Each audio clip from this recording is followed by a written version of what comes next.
They called it treason. The word followed Marin through the cobblestone corridors like a curse, whispered by guards who wouldn't meet her eyes, spat by council members who once bowed their heads when she passed. Treason. The kind of accusation that didn't just end a life, it erased it. Stripped away every good deed, every sacrifice, every moment of loyalty until nothing remained but shame and a name no one would speak without venom. The chains around her wrists were silver-laced iron, biting into skin already raw from 3 days in the holding cells beneath the Capitol. They'd designed them specifically for wolves like her, wolves who could shift, who could fight, who could run. The silver burned with every heartbeat, sending poison through her veins just slowly enough to keep her weak but conscious. Aware. They wanted her aware for this. For him. The throne room doors loomed ahead, 20 feet of carved oak reinforced with steel, the wolf sigil of the Northern Territories etched so deep into the wood it seemed to snarl. 2 guards flanked her, their grips on her arms unnecessarily tight, their disgust palpable in the way they breathed through their mouths, as if her mere presence contaminated the air. She didn't fight them. What would be the point? They'd already decided she was guilty. The trial was a formality, a spectacle to remind the Pax what happened to traitors.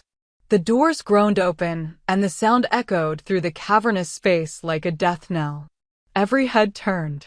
The throne room was packed, alphas from every territory, their betas, council elders draped in ceremonial furs, warriors who'd served alongside her father before he died defending these very borders.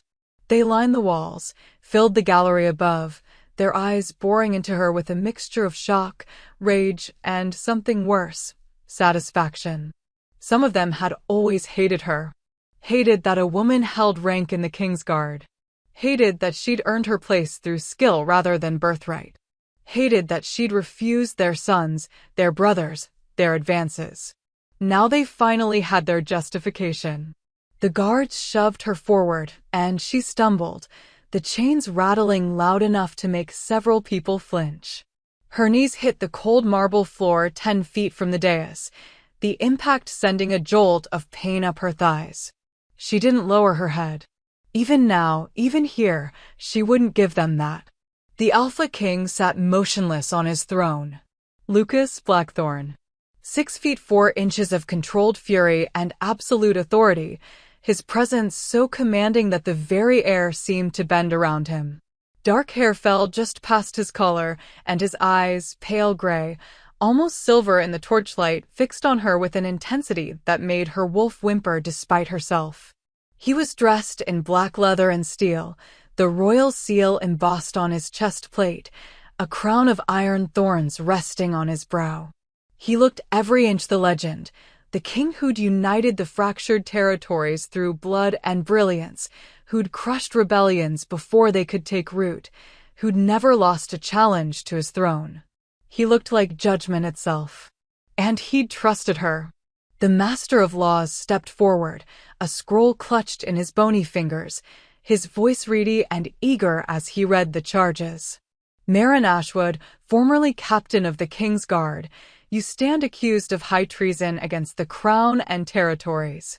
The evidence shows that you conspired with enemy forces, providing detailed intelligence regarding our border defenses, patrol schedules, and the locations of our supply routes. 3 attacks in the past 2 months have succeeded because of information only you had access to. 17 wolves are dead. A village burned. Children orphaned. Each word was a blade between her ribs. Because it was true. The attacks had happened. The information had been leaked. And she was the only one who'd had access to all of it. But she hadn't done it. The evidence has been compiled and authenticated, the Master of Laws continued, gesturing to a wooden chest beside the throne. Documents bearing your hand. Correspondence with known enemies. Payment records.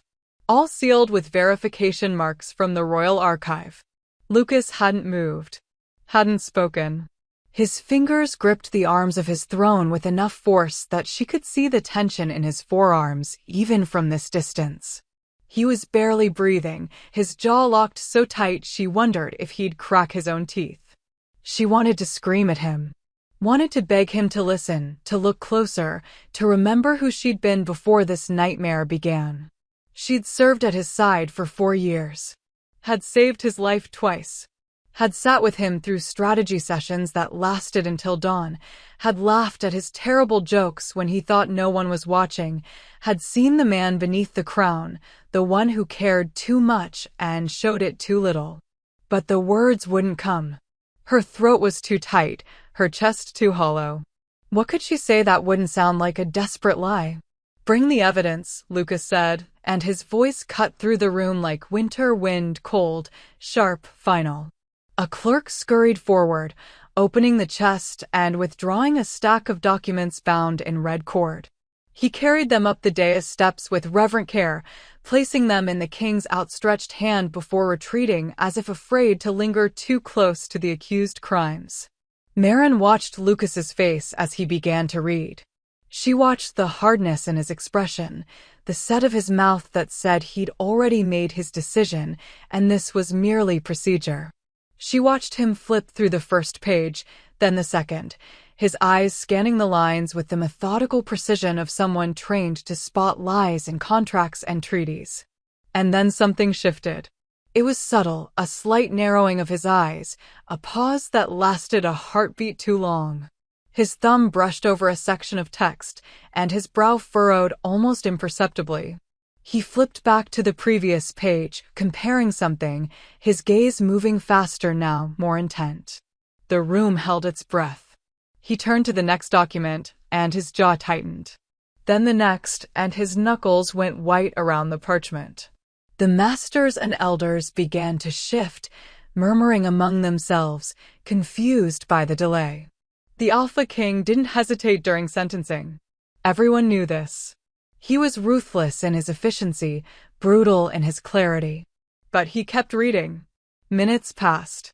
The silence grew oppressive, thick with tension that made Maren's wolf claw at her insides, desperate to break free and run, to fight, to do anything but kneel here waiting for the axe to fall. The silver in her chains burned hotter, her vision blurring at the edges from pain and exhaustion and 3 days without food.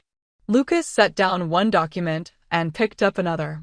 His breathing had changed, shorter, sharper, angry in a way that made the nearest guards take an involuntary step back. He was reading faster now, almost frantic, his eyes darting across pages as if searching for something that should be there but wasn't. "Your Majesty?" The Master of Laws ventured, his voice thin and uncertain. "The evidence is clear." Quiet. The single word was so laced with command that the old man's mouth snapped shut mid-sentence. Several people in the gallery actually flinched. Lucas stood, the movement so sudden that his throne scraped against the stone floor. He descended the dais steps with documents still clutched in his fist, his focus laser-sharp and terrifying. He walked past the Master of Laws without acknowledging him, past the guards, until he stood directly in front of Maren. She could see it now, up close, the confusion warring with fury in his eyes, the tremor in his hand as he held up one of the pages. "This handwriting," he said, his voice low and deadly, meant only for her. "It changes. Halfway through this report, the slant shifts. The pressure on the quill is different." Her heart stuttered. He flipped to another document. "These dates. They contradict themselves. This one claims you met with an envoy on the 14th, but I have records showing you were with me that entire night, planning the southern expansion." His eyes bored into hers, searching for answers she didn't have. "And these seals." He held up a page marked with the Royal Authentication Seal, the one that verified official documents came directly from the king's own hand. "This is my personal seal. The one kept in my private chambers. The one no one but me touches." His voice dropped to something raw and dangerous. "How did you get this, Maren?"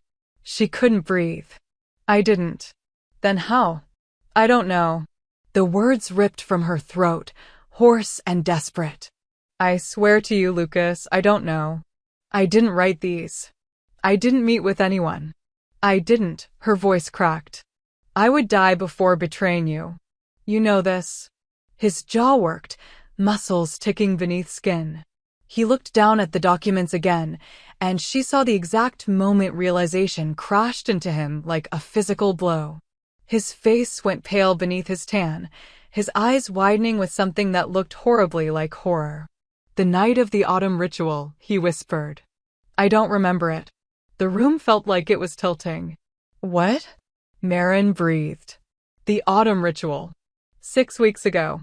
I remember arriving at the sacred grove, beginning the ceremony, and then he shook his head sharply, as if trying to dislodge a fog. Nothing. I woke up the next morning in my chambers with a headache that lasted 2 days. I assumed it was exhaustion, or too much ceremonial wine, but… Someone used you, she finished, the pieces clicking together with sickening clarity. They took your seal that night. Forged documents using your authority. Made it look like official orders, like verified intelligence. Her chains rattled as she leaned forward, desperation clawing at her. And they knew I'd have access to all of it through my position. Knew I'd be the perfect scapegoat. Lucas's expression shifted from confusion to rage so quickly it was like watching a storm form in real time. Someone committed treason, he said slowly, his voice carrying now, loud enough for the entire throne room to hear, using my name, my seal, my authority. He turned to face the assembled crowd, and the fury in his eyes made several alphas actually take a step back. And he gestured to Marin without looking away from his audience. Took the blame to stop this from tearing the territories apart. The room erupted. Chaos consumed the throne room like wildfire. Alphas were shouting over each other, their voices rising in a cacophony of accusation and denial. The Master of Laws stood frozen, his face draining of color as the implications crashed down around him. Council members huddled together, whispering frantically, their eyes darting between the king and the accused woman still kneeling in chains. Guards shifted nervously, hands moving to weapons they didn't dare draw, uncertain whether they were supposed to protect their king or restrain him. Because Lucas looked like violence incarnate. He stood with the forged documents still clutched in his fist, his entire body vibrating with barely contained rage. The air around him seemed to shimmer with power, the kind that preceded a shift that made weaker wolves drop their gazes and bare their throats in submission. His wolf was close to the surface, so close that Marin could feel the dominance radiating off him in waves that made her own wolf whine and cower despite the silver burning through her veins. Silence. He didn't shout. Didn't need to. The single word carried such absolute authority that every voice cut off mid-sentence, every movement stilled. The throne room fell into a silence so complete that Marin could hear her own ragged breathing, could hear the torch flames crackling in their sconces along the walls. Lucas turned to the head guard, a grizzled veteran named Corvin who'd served the crown for 30 years. Remove her chains. Now. Corvin hesitated, his weather-worn face creasing with uncertainty. Your Majesty, the protocols. Do I look like I'm asking? The temperature in the room seemed to drop 10 degrees. Remove her chains. The guard moved forward quickly, fumbling with the key at his belt. His hands shook slightly as he unlocked the silver-laced iron, and the moment the metal fell away from Marin's wrists, she gasped. The relief was immediate and overwhelming, her wolf surging forward with renewed strength, her healing already beginning to work on the raw, blistered skin. She could feel her power returning in a rush that made her dizzy, made her want to shift and run and never stop running. But she stayed kneeling. Stayed still. Because Lucas was watching her with an expression she couldn't decipher, something between fury and anguish and a protectiveness so fierce it made her chest ache. Stand up, he said quietly, and this time his voice was gentler, meant only for her. Marin's legs trembled as she rose, her muscles weak from days of silver poisoning and lack of food. She swayed slightly, and before she could catch herself, Lucas's hand was on her elbow, steadying her with a grip that was firm but careful, as if she might shatter under too much pressure. The touch sent electricity racing up her arm. "I've got you," he murmured, so low that only she could hear it. "I've always got you." Something in her chest cracked open. She'd thought he believed the lies, thought he'd written her off as a traitor without a second thought. But the way he was looking at her now, like she was something precious he'd almost lost, like he was memorizing every bruise and burn to remember who to punish for putting them there, told a different story entirely. He'd been watching her all along. Even before the accusations. Even before the arrest. "How long?" she whispered, her voice rough and broken. "How long have you known something was wrong?" His jaw tightened. "Since the first attack. You were with me when the eastern border was breached. We were reviewing defensive positions in my war room, and you spotted a weakness in our formation that saved 30 lives. But the intelligence report said you'd provided the enemy with that exact information 2 days prior." His eyes darkened. It didn't make sense. Why would you give them a weakness and then fix it? Why would you sabotage your own advice? "You suspected someone was framing me. I suspected something was very wrong with this entire situation. But I had no proof. Just instinct," and he stopped himself, his gaze dropping briefly to where his hand still gripped her elbow before forcing himself to let go. "I couldn't stop the arrest. The evidence was too public, too convincing. The Alphas were demanding justice. If I'd intervened without cause, it would have looked like favoritism at best, conspiracy at worst. So you let them throw me in chains. I let them bring you here, where I could control the situation. Where I could examine the evidence myself without interference." His voice dropped to something raw and dangerous. "Do you really think I would have let them execute you without reading every word, checking every seal, questioning every assumption? Do you know me so little, Marin?" She didn't. That was the problem. She knew him too well. Knew the way he took responsibility for every lost life, every failed strategy, every decision that haunted him in the dark hours before dawn. Knew the way he held himself apart from everyone, maintaining the distance necessary to rule, but hating the loneliness it created. Knew the way he sometimes looked at her when he thought she wasn't paying attention, with a hunger that had nothing to do with duty and everything to do with want. And she knew he had his own demons. Ones he never talked about. Ones that made him check the locks on his chambers 3 times before sleeping, that made him flinch when people approached him from behind, that made him test his own food and drink with a paranoia that suggested someone had tried to poison him before. "The night you can't remember," she said carefully, watching his face. "The autumn ritual. That was the night the seal was taken. And the night someone slipped something into my wine strong enough to steal hours from my memory and leave me vulnerable." His hands clenched into fists. "I've been drugged once before, years ago, before I took the throne.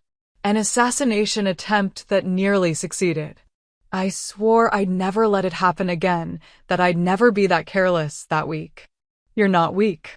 The words came out fiercer than she intended, and several nearby guards glanced over in surprise. She lowered her voice. "Someone planned this carefully. They knew your routines, knew your security measures, knew exactly how to exploit the one night you might let your guard down during a sacred ceremony. Which means it was someone close to me. Someone I trust." The realization seemed to physically hurt him, his shoulders tensing as if bracing for a blow. "Someone in my inner circle is a traitor, and they're smart enough to use my own authority to cover their tracks." Marin's mind raced through possibilities. The inner circle was small by design, a handful of advisors, the heads of the guard, the High Council members who had access to the king's private chambers. Any one of them could have slipped something into Lucas's ritual wine. Any one of them could have taken the seal while he was unconscious. "They wanted more than information," she said slowly, pieces clicking together. "They wanted chaos. Division. They wanted the territories to turn on each other, to question your judgment, to see weakness in your leadership. And they knew accusing you specifically would do maximum damage. Lucas's eyes met hers, and the intensity there made her breath catch. Because you're not just anyone, Marin. You're the only member of the King's Guard who's ever challenged me to my face. Who's ever questioned my orders when you thought I was wrong. Who's ever treated me like a person instead of a crown. The admission hung between them, heavy with implications neither of them could afford to examine right now. They knew you'd fight for me, she whispered. They knew I'd tear apart my own kingdom before I'd let you burn for crimes you didn't commit. He said it simply, like stating a fact, but the weight of it crashed into her like a physical force. And that makes you a weapon they can use against me. Against all of us. Before she could respond, a voice cut through from the gallery above, sharp, feminine, and dripping with venom. How convenient. Every head turned toward the speaker. Lady Nearest Thornwell stood at the railing, her elegant features twisted with disdain, her silver-threaded gown catching the torchlight like armor. She was the head of the High Council, a widow who'd inherited her late mate's seat and wielded it with ruthless political acumen. Marin had never liked her, had always sensed something calculating behind those cold blue eyes. A touching display of loyalty, Your Majesty, Nearest continued, descending the gallery stairs with measured grace. But surely you see how this appears. The accused claims the evidence is forged. You conveniently discover inconsistencies. And now you're defending her publicly, undermining the very legal process designed to protect our territories. Murmurs of agreement rippled through the crowd. Marin felt her stomach drop as she watched alphas nodding, council members exchanging meaningful glances.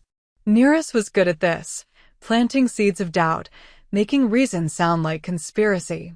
Lucas's expression went arctic. Are you questioning my judgment, Lady Thornwell? I'm questioning the appearance of impropriety. Nearest reached the throne room floor, her gaze sweeping over Marin with open contempt before returning to the king. Captain Ashwood has served closely at your side for years. Some might say too closely. Is it possible your personal feelings are clouding your assessment of the evidence? The implication was clear. The gathered crowd shifted, uncomfortable but intrigued.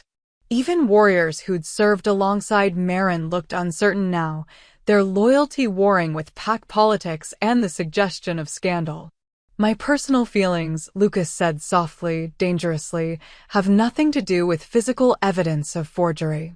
The handwriting analysis alone proves multiple authors. The date contradictions are documented fact. And the unauthorized use of my private seal is an act of treason that I will root out regardless of who it implicates or protects. Then perhaps, Nearest countered smoothly, we should convene a formal inquiry. Allow a neutral party to examine the evidence without the appearance of bias. Surely if Captain Ashwood is truly innocent, she has nothing to fear from transparent investigation. It was a trap.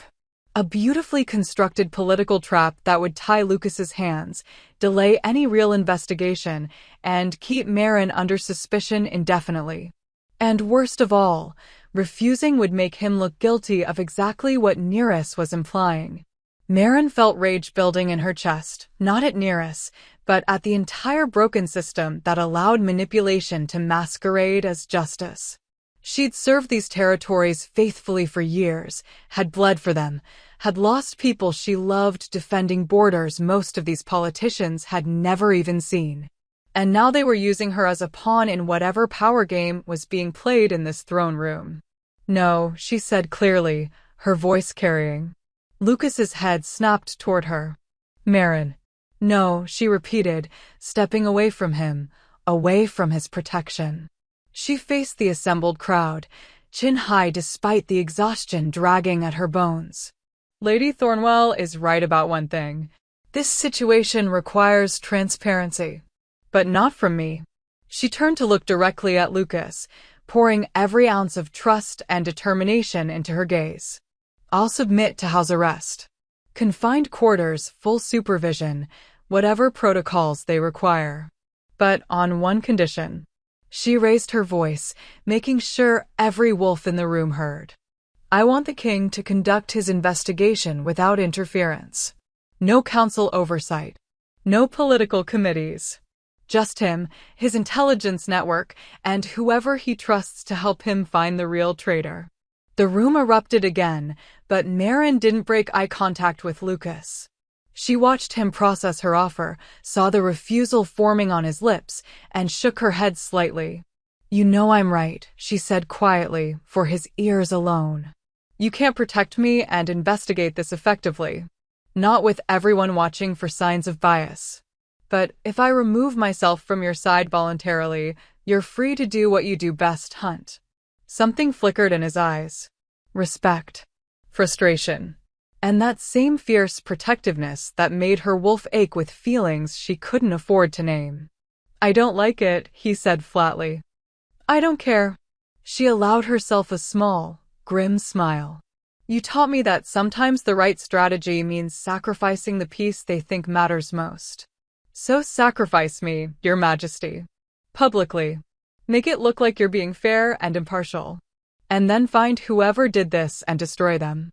For a long moment, he just stared at her, and she saw the battle raging behind his eyes, king versus man, duty versus desire.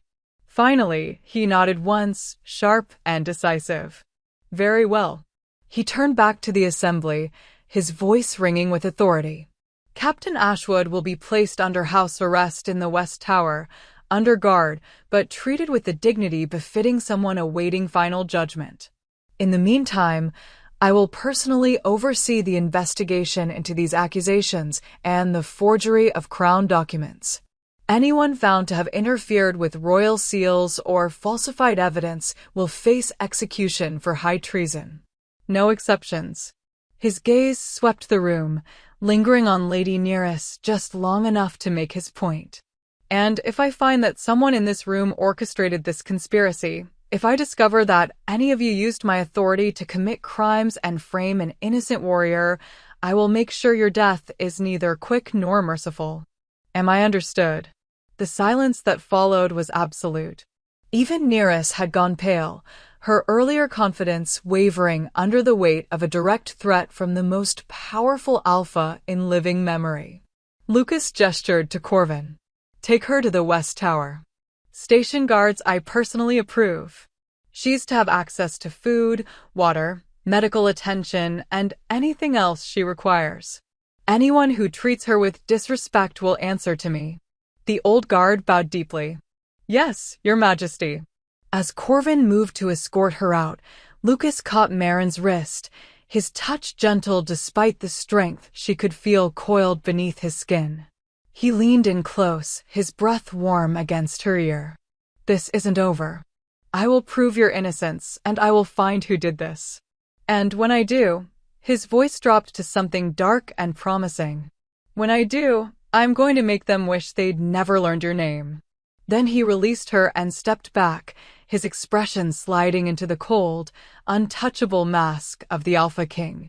But Maren had felt the tremor in his hand, had heard the raw emotion beneath the threat.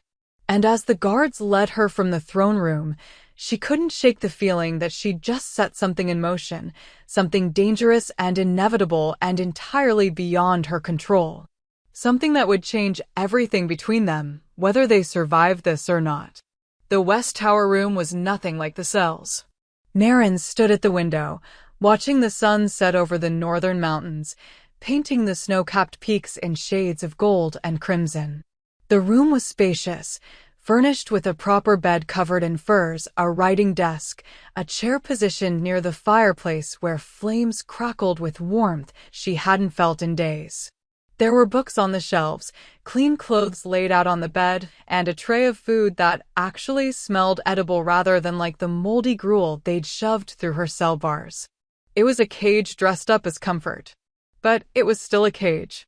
She pressed her forehead against the cool glass, closing her eyes against the exhaustion that threatened to pull her under. Her wrists still burned where the silver chains had bitten deep, the skin healing slowly, leaving marks that would scar. Another set of scars to add to the collection. Another reminder of how easily trust could be weaponized, how quickly honor could be twisted into accusation. She'd spent years earning her place in the King's Guard. Years proving she was more than just a body to throw at problems, more than a token female allowed in to appease progressive voices. She'd trained harder than anyone, fought dirtier when necessary, studied strategy until her eyes bled and her mind ached. She'd stood shoulder to shoulder with warriors who'd initially refused to acknowledge her, had saved their lives enough times that they'd finally, grudgingly, accepted her as one of their own. And it still hadn't been enough. Because the truth, the one she never spoke aloud, the one that haunted her in the dark hours when she couldn't sleep, was that she'd never truly belonged anywhere. Not in the southern pack where she was born. Not among her own family. And definitely not in the shining capital of the Northern Territories, no matter how many battles she won or how many commendations the king pinned to her chest. She was wrong. Had always been wrong. Different in ways that terrified the people who were supposed to love her. The memories came unbidden, sharp as broken glass. She was 7 years old, standing in the center of her family's gathering hall while her father paced and her mother wept. She'd shifted for the first time that morning earlier than most pups, which should have been cause for celebration. Should have been a sign of strength, of potential, of power in their bloodline. Except her wolf wasn't normal. Where other wolves were brown or gray or black, hers was silver. Not the grayed silver of age, but pure, luminous silver that seemed to glow with its own light. And her eyes, instead of the typical gold or amber, burned with a pale, icy blue that made the other wolves whimper and back away. "She's marked," her grandmother had whispered, fear thick in her voice. Touched by the old magic. The kind that brings nothing but ruin. Her father had tried to argue. Had insisted it was just a coloring mutation, nothing more. But when Marin had gotten angry, frustrated by the stares and the whispers, flames had flickered along her silver fur. Not real fire, exactly. Something colder. Something that burned blue-white and left frost patterns on the floor where it touched. Silver flame. The rarest and most dangerous manifestation of wolf magic, appearing maybe once in a generation. And always in wolves who were destined for either greatness or destruction. The histories never quite agreed on which. Her pack had been afraid of her after that. Parents pulled their children away when she approached. Warriors watched her with wary eyes during training. Even her own siblings kept their distance, uncomfortable with the sister who'd been marked by something they didn't understand. She learned to hide it. Learned to suppress the flames, to shift quickly so no one noticed the silver fur, to keep her emotions locked down so tightly that she sometimes forgot what it felt like to simply be free. She became disciplined. Controlled. So perfectly, rigidly in command of herself that the wild part of her wolf, the part that wanted to run and hunt and howl at the moon, grew smaller and quieter until it was barely a whisper. By the time she was 20, she'd left her birth pack entirely. Couldn't stand the fear anymore, the way they looked at her like she was a weapon that might go off unexpectedly. She'd traveled north, heard stories of the Alpha King who valued skill over bloodline, who'd built his guard based on merit rather than politics. She'd walked into Lucas's territory with nothing but a sword and determination, had challenged for a position in his guard, and had fought 6 warriors before he'd finally stepped into the ring himself. She remembered that fight with perfect clarity. The way he'd moved fast and brutal and utterly confident. The way he'd tested her, pushed her, forced her to use every technique she knew and then some. She'd lasted longer than anyone expected, had even managed to land a few hits that made the watching crowd gasp, before he'd finally pinned her to the dirt with a knee on her chest and a knife at her throat. She'd expected dismissal. Expected the same rejection she'd faced everywhere else.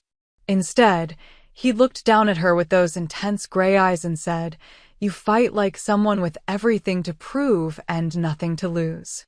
I can use that. Then he'd pulled her to her feet and handed her the guard insignia himself.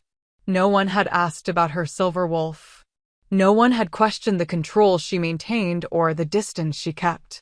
In the King's Guard, being dangerous was a requirement, not a curse. And somehow, over the years, serving at Lucas's side had become the closest thing to home she'd ever known. Which made this betrayal, this conspiracy that had turned everything she'd built to ashes, hurt more than any physical wound ever could. A knock at the door pulled her from the memories. She turned as Corvin entered, carrying a leather satchel that clinked with the sound of glass bottles. "Medical supplies," he said gruffly, setting the bag on the table. "His Majesty's orders.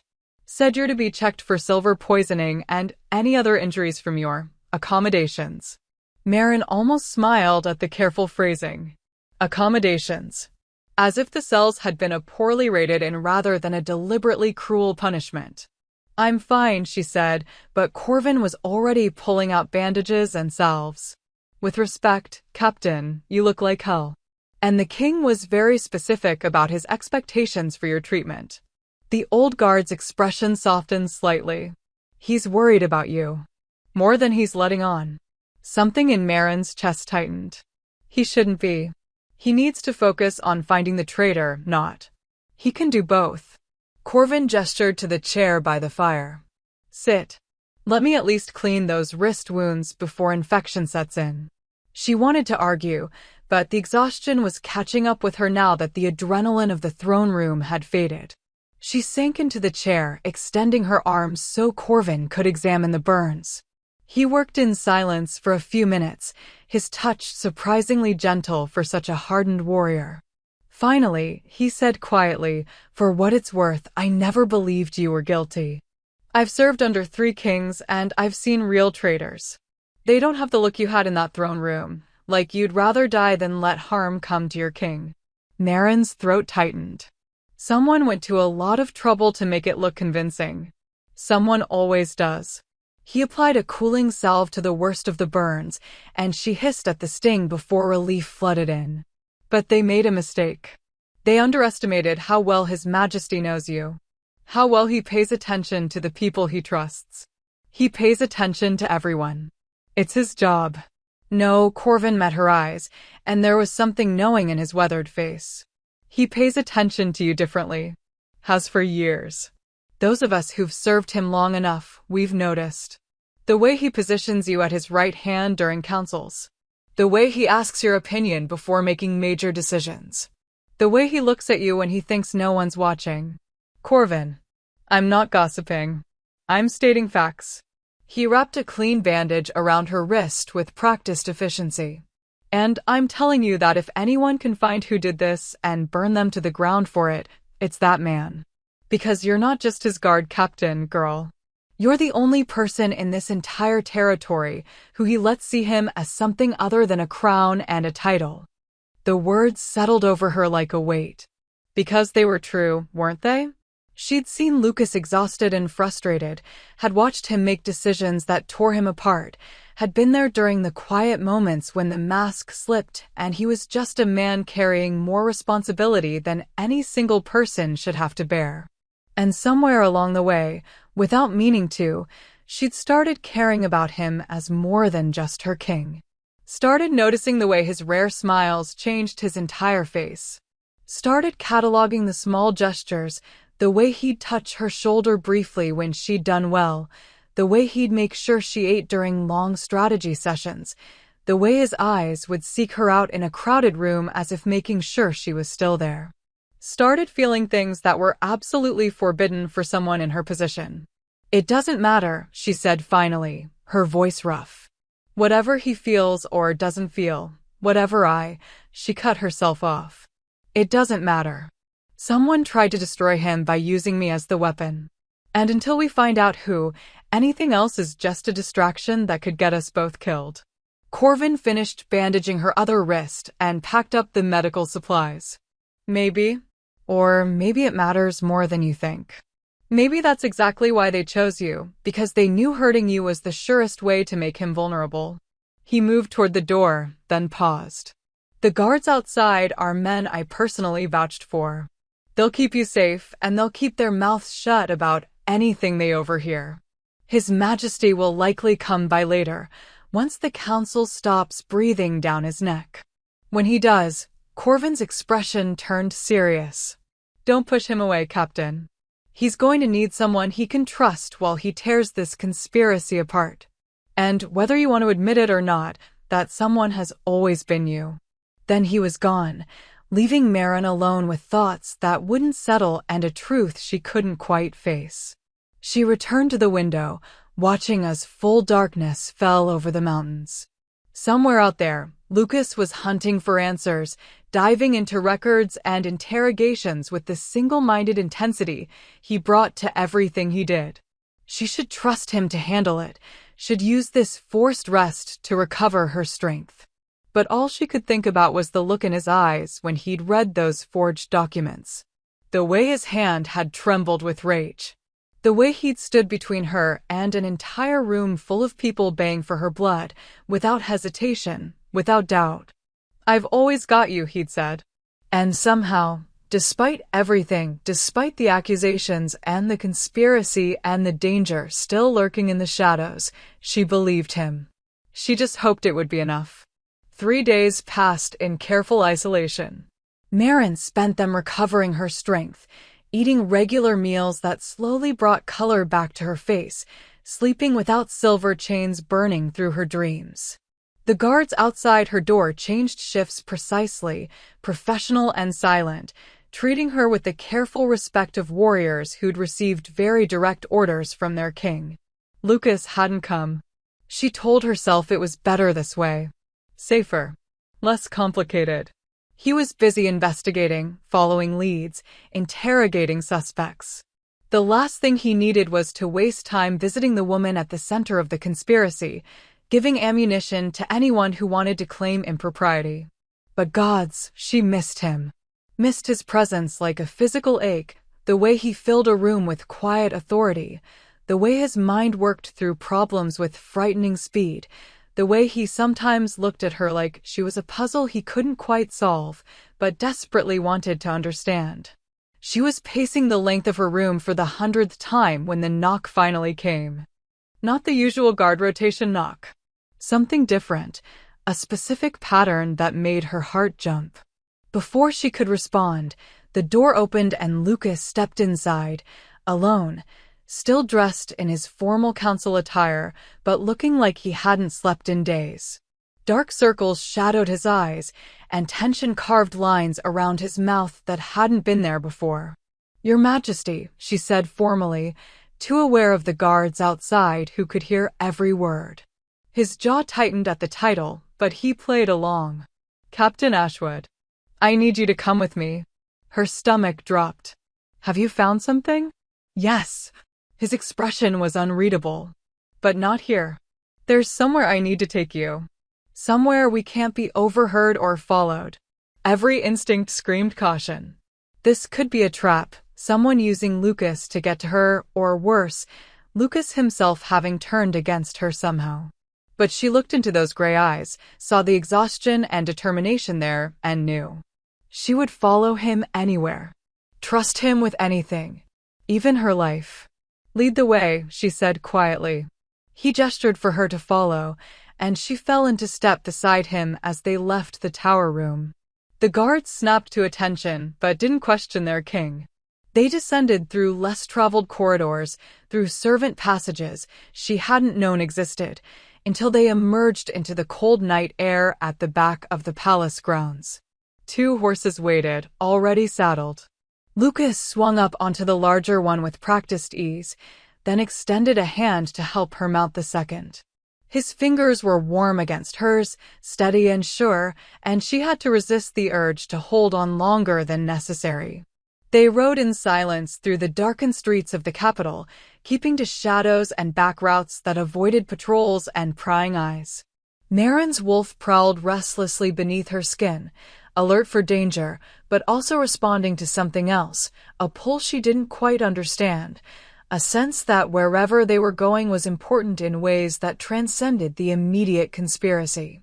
After nearly an hour, they reached the edge of the city where buildings gave way to forest. Lucas dismounted near an overgrown path that looked like it hadn't been used in years, securing both horses before turning to face her.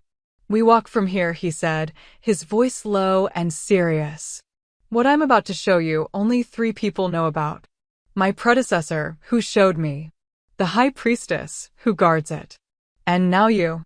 Why me? His eyes met hers in the moonlight, and there was something raw in his expression. Because I found something in the old records. Something that changes everything about this conspiracy. And I need you to see it with your own eyes before I tell you what I think it means. He started down the path, and after a moment's hesitation, Maren followed. The forest grew denser around them, ancient trees pressing close, their branches forming a canopy so thick that barely any moonlight penetrated. But Lucas moved with confidence, navigating twists and turns as if he'd walked this route 1,000 times. Finally, they emerged into a clearing that stole Maren's breath. A circle of standing stones rose from the earth like frozen sentinels, each one twice the height of a man and covered in carvings so old they'd been worn nearly smooth by time and weather. In the center stood an altar of black stone, and behind it, a massive oak tree that must have been centuries old, its trunk wider than 3 men standing shoulder to shoulder. But it was the symbols that made Maren's wolf surge forward with sudden, visceral recognition. They were everywhere, carved into the stones, painted on the altar, burned into the oak's bark with silver fire that still glowed faintly in the darkness. And they were the same symbols that appeared in her dreams sometimes, the ones she'd never understood, never been able to decipher no matter how many ancient texts she'd consulted. This is the first grove, Lucas said quietly, watching her reaction. The place where the original pacts were bound together after the Great War. Where the first Alpha King swore his oaths and received his crown from the gods themselves. He moved toward the altar, running his hand over the black stone. Every king since has come here once, during their coronation, to connect with the power that flows through this place. Maren's skin prickled with energy. The air itself felt charged, heavy with magic so old and powerful it made her teeth ache. Why did you bring me here? Instead of answering directly, Lucas pulled a leather-bound book from his coat, ancient, the pages yellowed and fragile. I found this in the restricted section of the Royal Archive. A chronicle kept by the priestesses who served in this grove, dating back almost 1,000 years. He opened it carefully, turning pages until he found what he was looking for. Listen to this.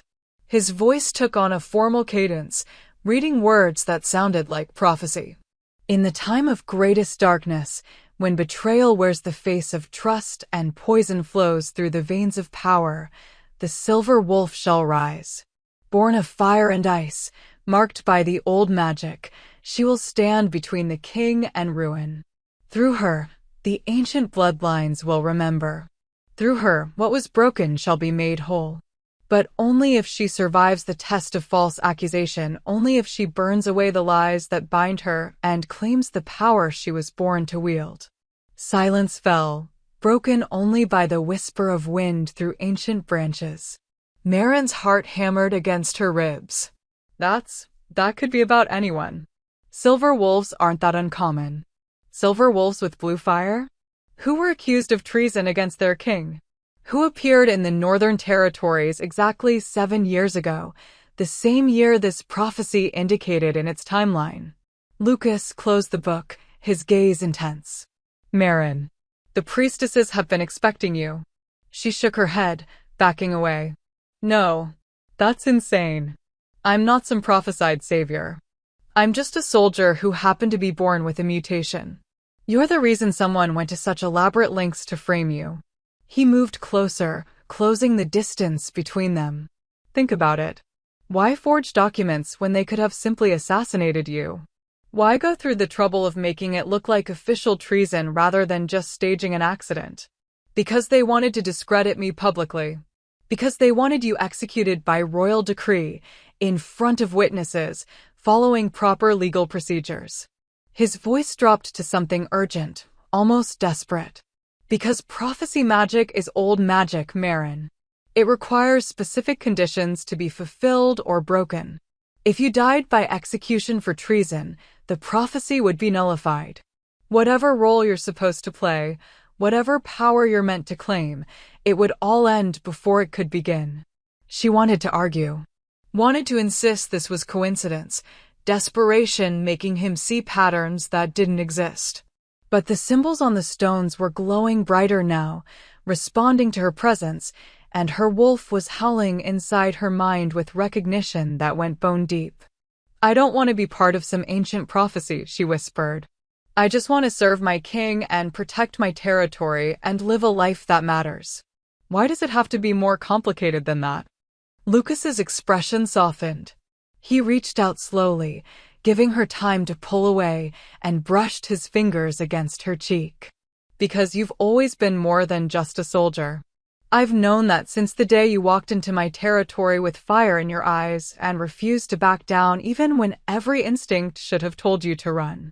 His thumb traced along her jawline, gentle despite the calluses from sword work. You're marked, Marin. Chosen. And whoever orchestrated this conspiracy knows it, which means they're terrified of what you could become. What I could become, she repeated, the words tasting like ash. And fear. What does that even mean? What am I supposed to become? Lucas lowered his hand, but didn't step back, close enough that she could feel the warmth radiating from him in the cold night air. I don't know exactly. The prophecy is deliberately vague, they always are. But the priestess who guards this grove, she told me something when I came here 3 days ago, searching for answers. He paused, as if weighing how much to reveal. She said the silver wolf would be the bridge between the old magic and the new world. That through you, the territories could be united in ways they haven't been since the first Alpha King. That your power, if you fully embraced it instead of hiding it, could protect us from threats we don't even see coming yet. That's a lot of pressure to put on someone who was literally in chains a week ago. I know. His voice gentled. And I wouldn't tell you any of this if I didn't think you needed to understand what we're really facing. This isn't just about clearing your name anymore. Whoever tried to frame you, whoever stole my seal and forged those documents, they're not just trying to destabilize my rule. They're trying to prevent something much bigger from happening. Marin turned away from him, moving toward the altar. Her fingers traced the symbols carved there, and the moment she touched them, power surged up her arm like lightning. She gasped, yanking her hand back, but the damage was done. Images flooded her mind. She saw wolves running through these woods, hundreds of them, their pelts glowing with ethereal light. Saw battles fought with magic that made the earth tremble and the sky crack open. Saw a silver wolf, her wolf, standing atop a cliff with flames dancing along her fur, her howl resonating with power that made mountains bow and enemies flee. And she saw Lucas beside her, his own wolf magnificent and dark, his presence anchoring her to the earth when the magic threatened to consume her entirely. The vision released her as suddenly as it had come, leaving her gasping and shaking. Lucas was there instantly, his hands on her shoulders, steadying her. What did you see? He demanded. Everything. Her voice came out raw. I saw what I could be. What we could be. And gods, Lucas, it's terrifying. Tell me. So she did. Described the visions in halting words, watching his expression shift from concern to understanding to something that looked almost like awe. When she finished, he was quiet for a long moment.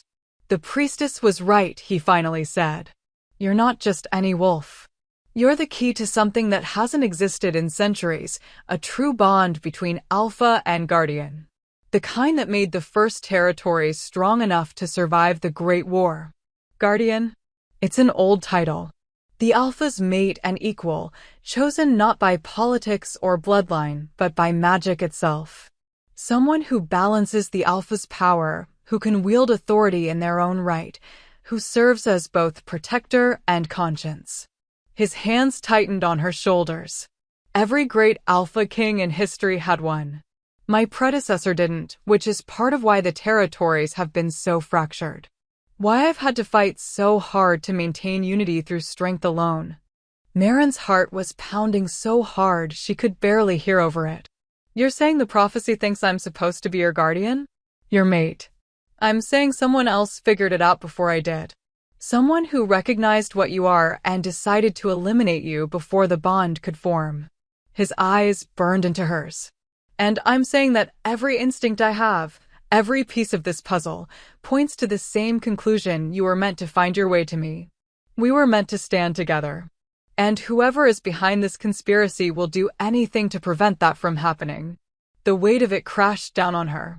The accusations, the forgery, the careful timing, it all made a terrible kind of sense if someone had been trying to break a prophecy before it could manifest. Kill the guardian before she could claim her power. Execute her legally so the magic itself couldn't intervene. This is insane, she breathed. I know. I don't know if I believe in destiny or prophecy or any of this mystical. I know. He moved closer, so close she had to tilt her head back to maintain eye contact. But I believe in you, Marin. I believe in what I've seen you do, what I've felt every time we fight side by side or sit in strategy meetings until dawn. I believe in the way my wolf recognizes yours even when you're hiding your true form.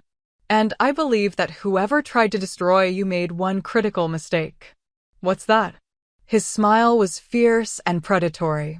They underestimated how far I'd go to protect what's mine. The possessiveness in his voice sent heat racing down her spine. Lucas. She said his name without the title, intimate and raw. What do you want? For a moment, she thought he wouldn't answer. Thought he'd retreat behind the crown and the duty that always came first. But then something in his expression cracked, and the words spilled out like a confession. I want you beside me. Not just as my guard captain, not just as some prophesied guardian, but as my equal. My partner. The person I trust more than anyone in this world. His voice dropped to barely a whisper. I want to stop pretending I don't notice every time you walk into a room. Stop pretending my wolf doesn't howl for yours. Stop pretending that the thought of losing you doesn't terrify me more than any enemy army ever could. Her breath caught. We can't. The law, the traditions. To hell with tradition. The words were fierce, almost angry. I've spent my entire reign following rules written by dead men who never had to face what I'm facing. Who never had to choose between duty and the one person who makes the burden bearable. His hands cupped her face, and the tenderness in the gesture contrasted sharply with the intensity of his words. I'm choosing you, Marin. Prophecy or not, guardian bond or not, I'm choosing you. And when this is over, when I've destroyed whoever tried to take you from me, I'm going to make it official. Consequences be damned. She should argue. Should remind him of all the political complications, the outrage from traditionalists, the ammunition it would give his enemies. Should point out that acting on feelings in the middle of a conspiracy was dangerous and foolish and could get them both killed. Instead, she leaned into his touch and whispered, You're going to start a revolution. Good. His smile was sharp-edged and beautiful. It's about time someone did.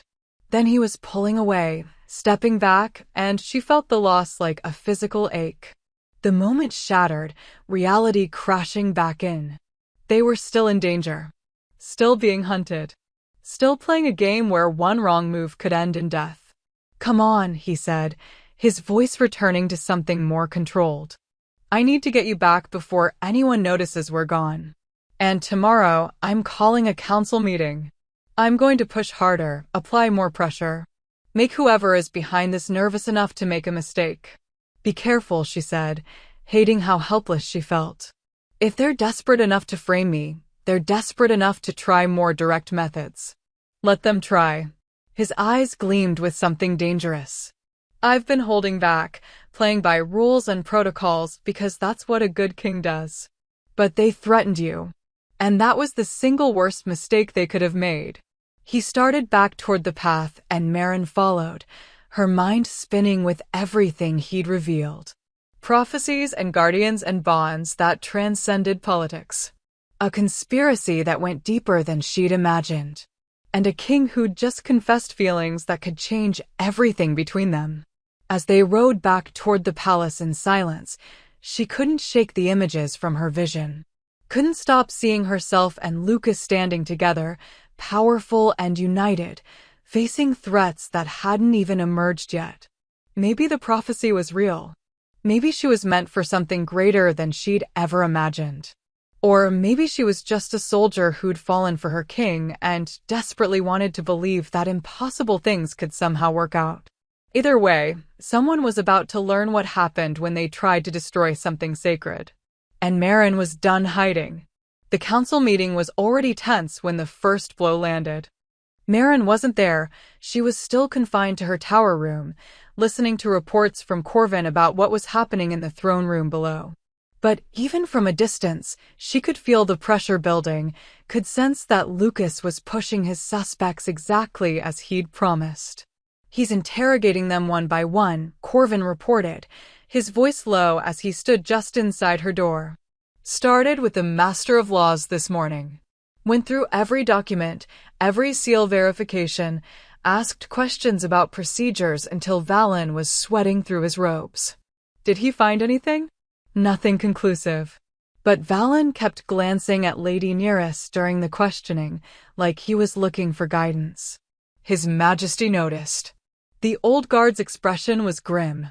Then he moved on to Kieran, the intelligence chief. That got interesting. Maren moved closer. How so? Kieran's been making regular trips to the eastern border. Claims it's routine surveillance, but the king pulled records showing the trips increased dramatically right before each attack. And there are gaps in his reports, hours unaccounted for, meetings that aren't logged.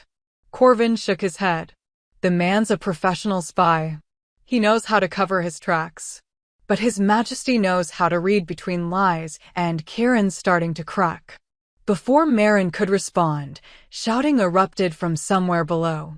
Not the normal sounds of council debate, but genuine alarm. Corvin's hand went to his sword instantly.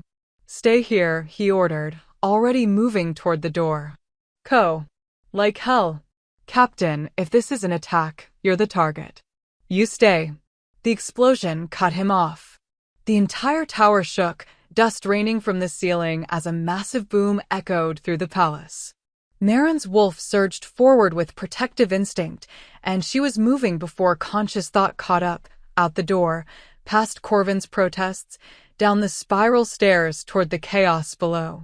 Smoke billowed through the lower corridors. Guards were shouting, people screaming, and beneath it all, the distinctive sound of steel on steel. Fighting. In the palace itself. She burst into the main hall to find absolute chaos. At least 20 wolves in fighting form had breached the palace, sleek, deadly, moving with coordinated precision that spoke of military training. They wore no colors, no identifying marks, but their target was clear. They were driving toward the throne room, cutting through guards who tried to stop them, leaving wounded in their wake. And leading them was a figure in a black cloak, face hidden, but power radiating off them in waves that made Maren's skin crawl. Magic. Dark magic, the kind that twisted natural wolf abilities into something corrupted and wrong. Protect the king, someone shouted, and guards flooded toward the throne room entrance. But Maren's attention was caught by something else. 3 of the attacking wolves had split off from the main group, moving with purpose toward a side corridor, the one that led to the archives. The restricted section where Lucas had found the prophecy book. They were after evidence, trying to destroy whatever proof the king had uncovered. She didn't hesitate. Her shift came fast and fierce, clothes tearing as silver fur erupted across her skin. She'd hidden this form for so long, kept it suppressed, but now she let it come fully, let herself be what she was born to be. Her wolf was larger than normal, her silver coat gleaming even in the smoky dimness, and when she snarled, the sound carried enough dominance to make several attacking wolves falter mid-stride. Then she was moving, a blur of silver death, intercepting the 3 wolves before they could reach the archives.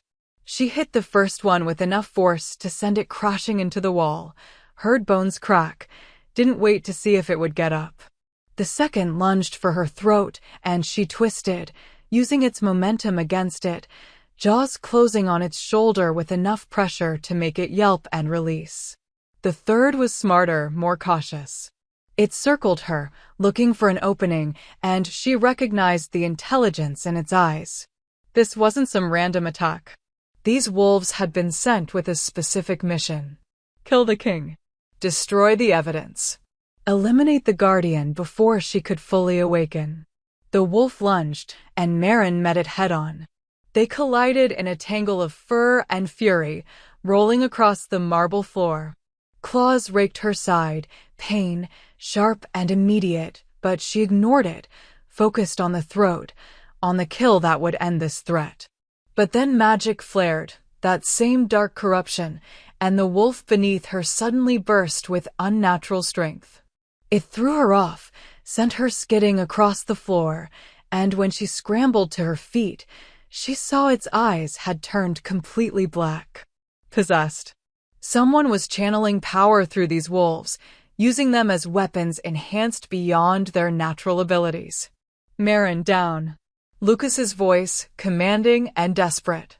She dropped instinctively, and a blast of raw alpha power shot over her head, slamming into the possessed wolf with enough force to shatter its dark magic. The wolf collapsed, unconscious or dead, she couldn't tell which. She spun to see Lucas in the corridor behind her, still in human form but radiating enough dominance to make the air shimmer. Blood streaked his face from a cut above his eyebrow, his formal jacket torn, but his eyes blazed with fury that promised death to anyone who'd orchestrated this. The throne room? She asked, shifting back to human without caring about modesty. Battle first, propriety never. Secure. My personal guard has it locked down. He moved to her side, his hand finding her waist where blood was already soaking through from the claw marks. You're hurt. I'm fine. They were going for the archives. I know. I saw. His jaw clenched. This was coordinated. Someone inside gave them the layout, told them when security would be weakest, where to strike for maximum damage. He raised his voice, addressing the guards who were securing the corridor. I want every attacker alive if possible. I want to know who sent them and who helped them get inside. But even as he spoke, Maren felt it, a surge of that dark magic again, but stronger this time, concentrated. She turned toward the throne room entrance just as the cloaked figure appeared, moving with inhuman speed. Straight toward Lucas. She didn't think. Just reacted. Threw herself between her king and the attack, felt dark magic slam into her chest like a battering ram.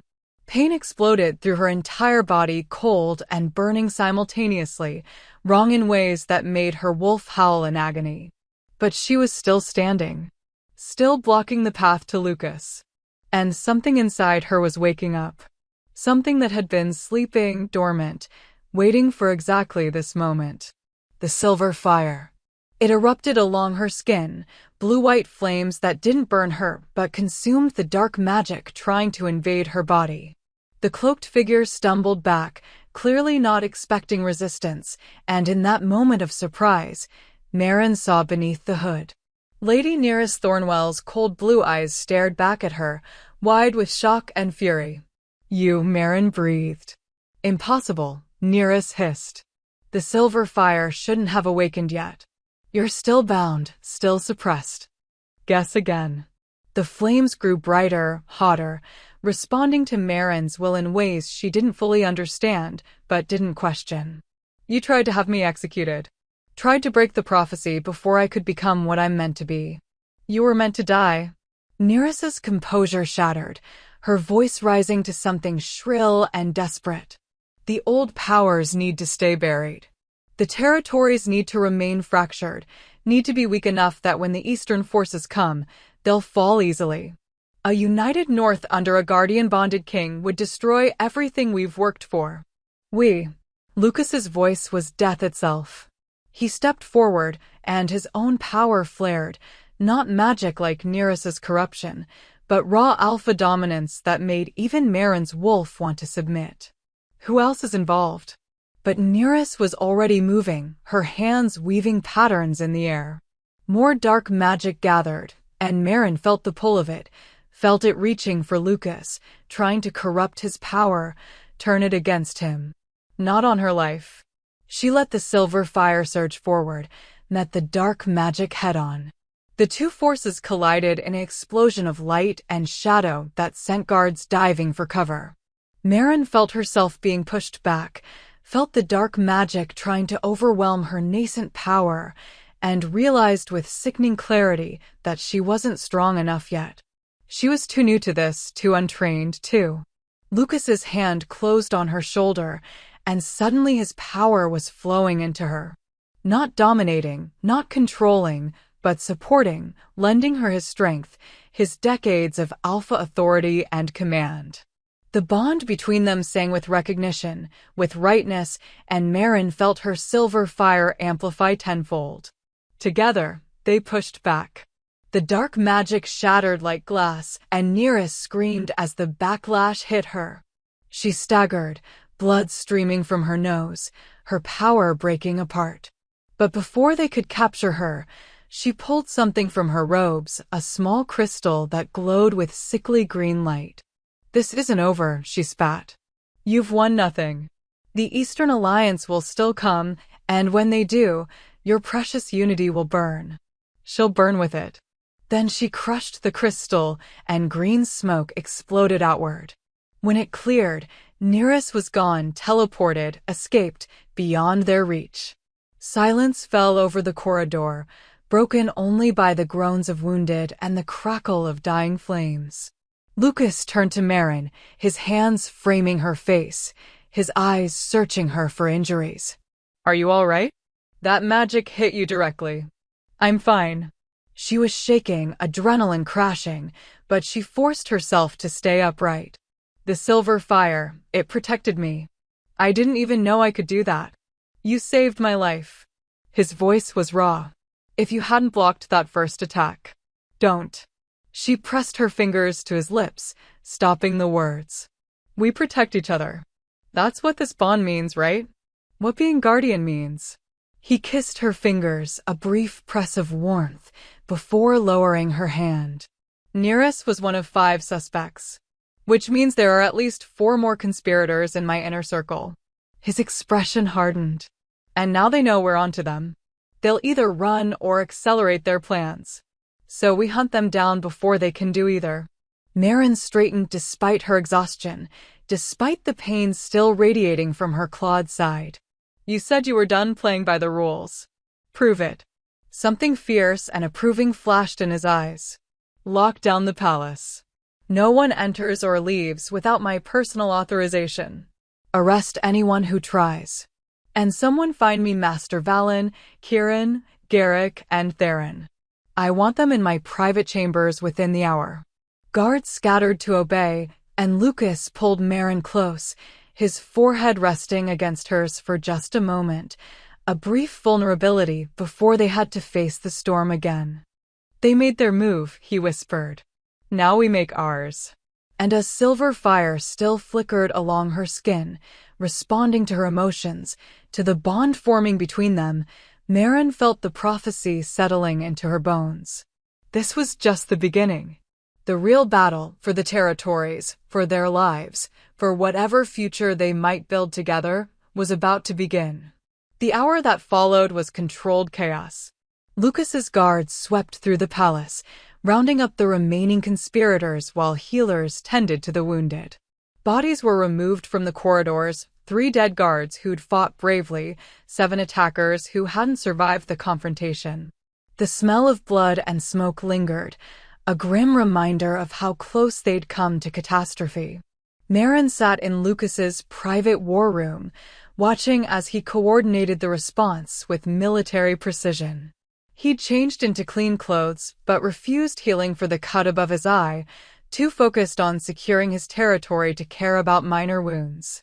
She'd seen this side of him before, the commander, the strategist, the king who could compartmentalize emotion and focus purely on what needed to be done. But she also saw the tension in his shoulders, the way his hands clenched whenever someone mentioned casualties, the brief flicker of pain in his eyes when he thought no one was watching. He was carrying this. All of it. The betrayal, the deaths, the weight of knowing his own people had turned against him. Master Valen is secured in the holding cells, Corvin reported, entering the war room with Kieran and Garrick in custody behind him, both men bound with silver-laced chains. He tried to flee through the eastern gate. Got about 50 yards before my men stopped him. Guilt has a way of making people run, Lucas said coldly, his eyes fixed on the 3 men before him. Theron. Not in his chambers. Not anywhere in the palace. Corvin's expression was grim. He disappeared sometime during the attack. Could already be beyond the border by now. Lucas's jaw tightened, but he didn't let emotion show beyond that brief tell. Put out alerts to every border patrol. I want him found and brought back alive. He's going to answer for his part in this, family or not. He turned his attention to Kieran and Garrick, studying them with the intensity of a predator deciding which prey to take down first. One of you is going to talk. Tell me everything about the Eastern Alliance, about Neris's plan, about who else is involved. The one who cooperates first gets to keep their life. The other, he let the threat hang. Kieran spat at Lucas's feet. You're already finished. The Eastern Territories have armies mobilizing as we speak. They'll be here within a week, and when they come, your precious United North will fracture like rotten wood. Then you have nothing to lose by talking. Lucas's voice was eerily calm. Tell me who leads them. Tell me their strategy. Tell me why they want the territories divided badly enough to commit treason and murder. Because a divided North is a controllable North, Garrick said suddenly, his voice shaking. Unlike Kieran's defiance, the guard captain looked terrified, as if he'd only just realized the magnitude of what he'd been part of. The Eastern Lords want the old system back, independent pacts, constant territorial disputes, alliances that shift with every season. They can't expand their influence when you've united everyone under a single crown. So they decided to destroy that crown by removing the one piece that would make it unbreakable. Lucas's eyes flickered to Merrin. The Guardian. Neris discovered the prophecy years ago, Garrick continued, words tumbling out now in his desperation to cooperate. She'd been searching the old archives, looking for leverage she could use politically.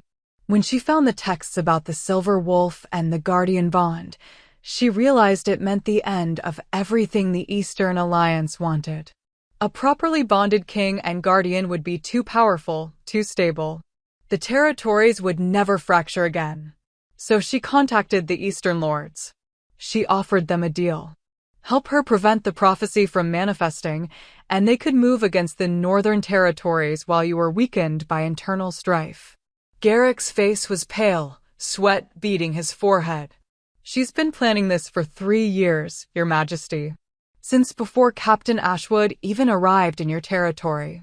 Neris has spies everywhere, informants who reported the moment a silver wolf appeared near your borders. She knew immediately what it meant. Merrin felt ice slide down her spine. 3 years.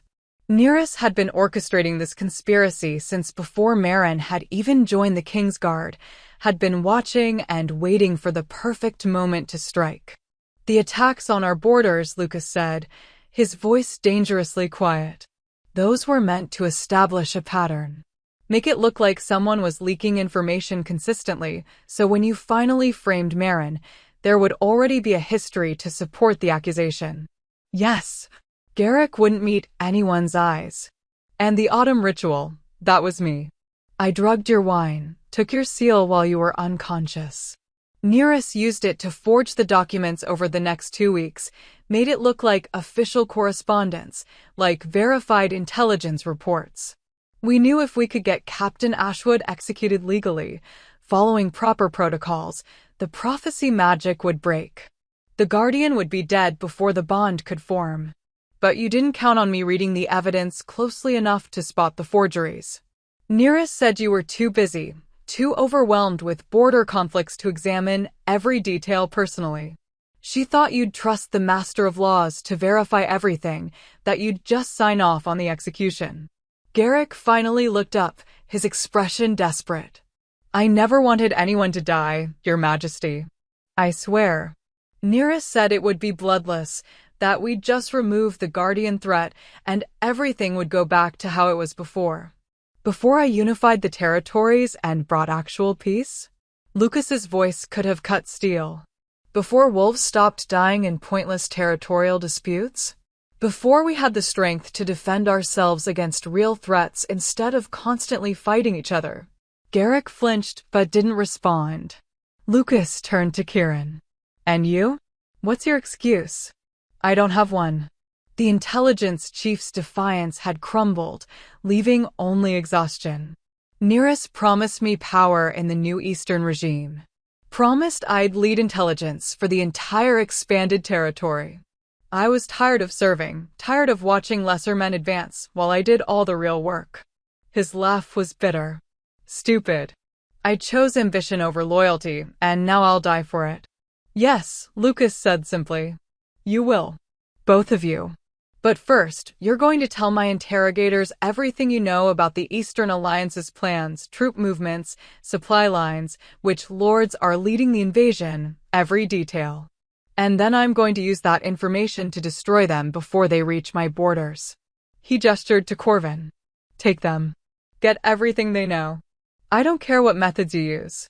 As the guards dragged the prisoners away, silence fell over the war room. Marin watched Lucas's shoulders sag slightly, the only sign of how much this was costing him. Betrayal from his own people, his own guard captain, his own family. The kind of wounds that left scars no healer could touch.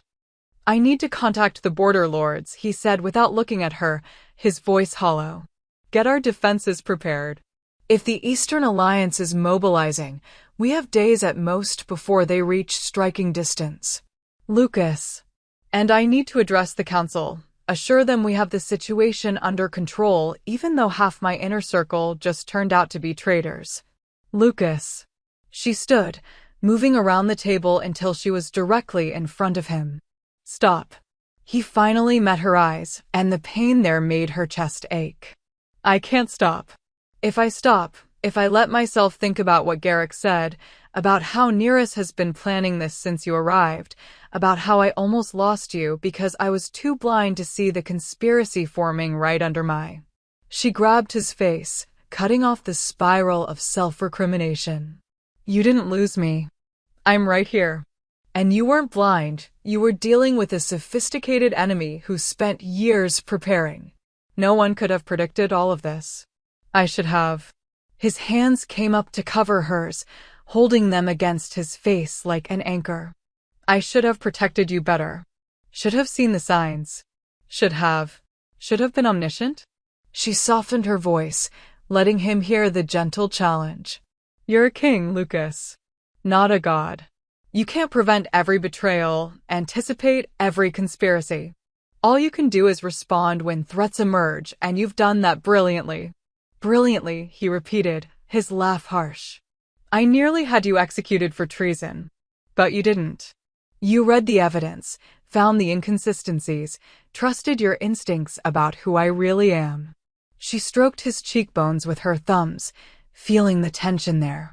And when Nearest attacked, you stood with me. Lent me your power so I could fight back. That bond between us, the guardian connection, it worked, Lucas. Exactly the way it was supposed to. Some of the anguish in his expression eased. When I felt that dark magic reaching for you, when I saw you throw yourself in front of her attack, he closed his eyes briefly. I've never been that terrified. Not in battle, not during assassination attempts, never. The thought of losing you before we'd even had a chance to. He stopped himself, but Marin knew what he'd been about to say. Before we'd even had a chance to be together. To explore what this bond could become without duty and conspiracy and political pressure constantly interfering. We have that chance now, she said quietly. Nearest is exposed, most of the conspirators are captured, and the Eastern threat is out in the open where we can fight it properly. For the first time since this nightmare started, we actually have breathing room. Breathing room. He opened his eyes, and something shifted in his gaze. Some decision made, some barrier finally crumbling. You're right. We do.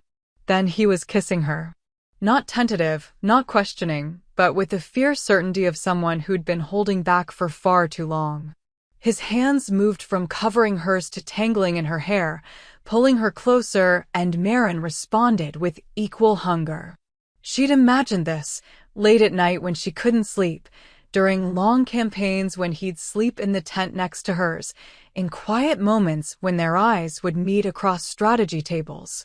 But imagination hadn't prepared her for the reality. For the way he kissed like he was claiming her, marking her as his in ways that transcended any physical act. For the way his wolf rose to meet hers, dominance and submission and partnership all tangled together. For the way the guardian bond between them suddenly snapped into place with a force that made them both gasp against each other's mouths. She felt him. Not just physically, but deeper, felt his exhaustion and determination, his fear and fury, his absolute conviction that she was worth fighting for. And she knew, with bone-deep certainty, that he could feel her too. Could sense her own emotions, her trust, her growing feelings that went far beyond duty or prophecy. When they finally broke apart, both breathing hard, Lucas rested his forehead against hers. "I'm done pretending," he said roughly. Done following rules that were written to control rather than protect. Done letting politics dictate who I can care about. His hands tightened in her hair. "You're mine, Maren. My guardian, my partner, my mate." She finished the word he couldn't quite say. "That's what this bond means, isn't it? Not just political alliance or magical partnership. Mate." Yes. The word was fierce, possessive, completely unkinglike. "And I don't care who objects or what traditions I have to break.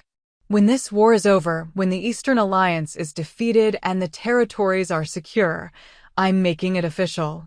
You'll stand beside me as my equal, and anyone who doesn't like it can challenge me for the crown."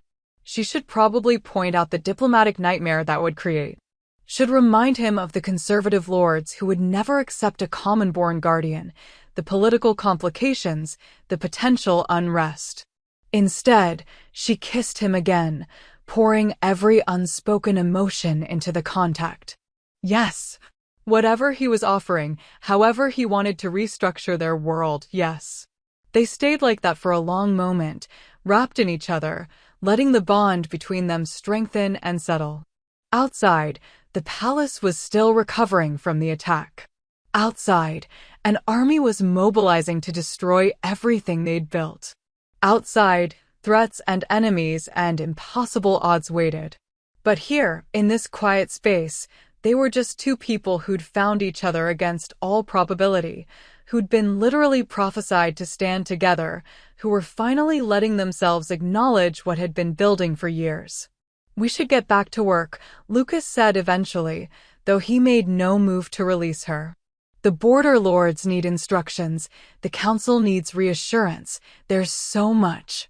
5 more minutes. Maren burrowed closer, breathing in his scent, pine and steel, and something uniquely him. "The world can wait 5 more minutes while we just are." She felt his chest rumble with quiet laughter. 5 minutes. "Then we save the territories." "Then we save the territories," she agreed. And for those 5 precious minutes, they let themselves simply exist together. No titles, no prophecies, no wars. Just Lucas and Maren, two wolves who'd found their match, letting the bond between them burn bright and true. When they finally pulled apart and returned to the work of ruling and defending, something fundamental had shifted. They moved differently now, in sync, anticipating each other's needs, working together with the seamless coordination of people who could feel each other's emotions through their bond. The council noticed.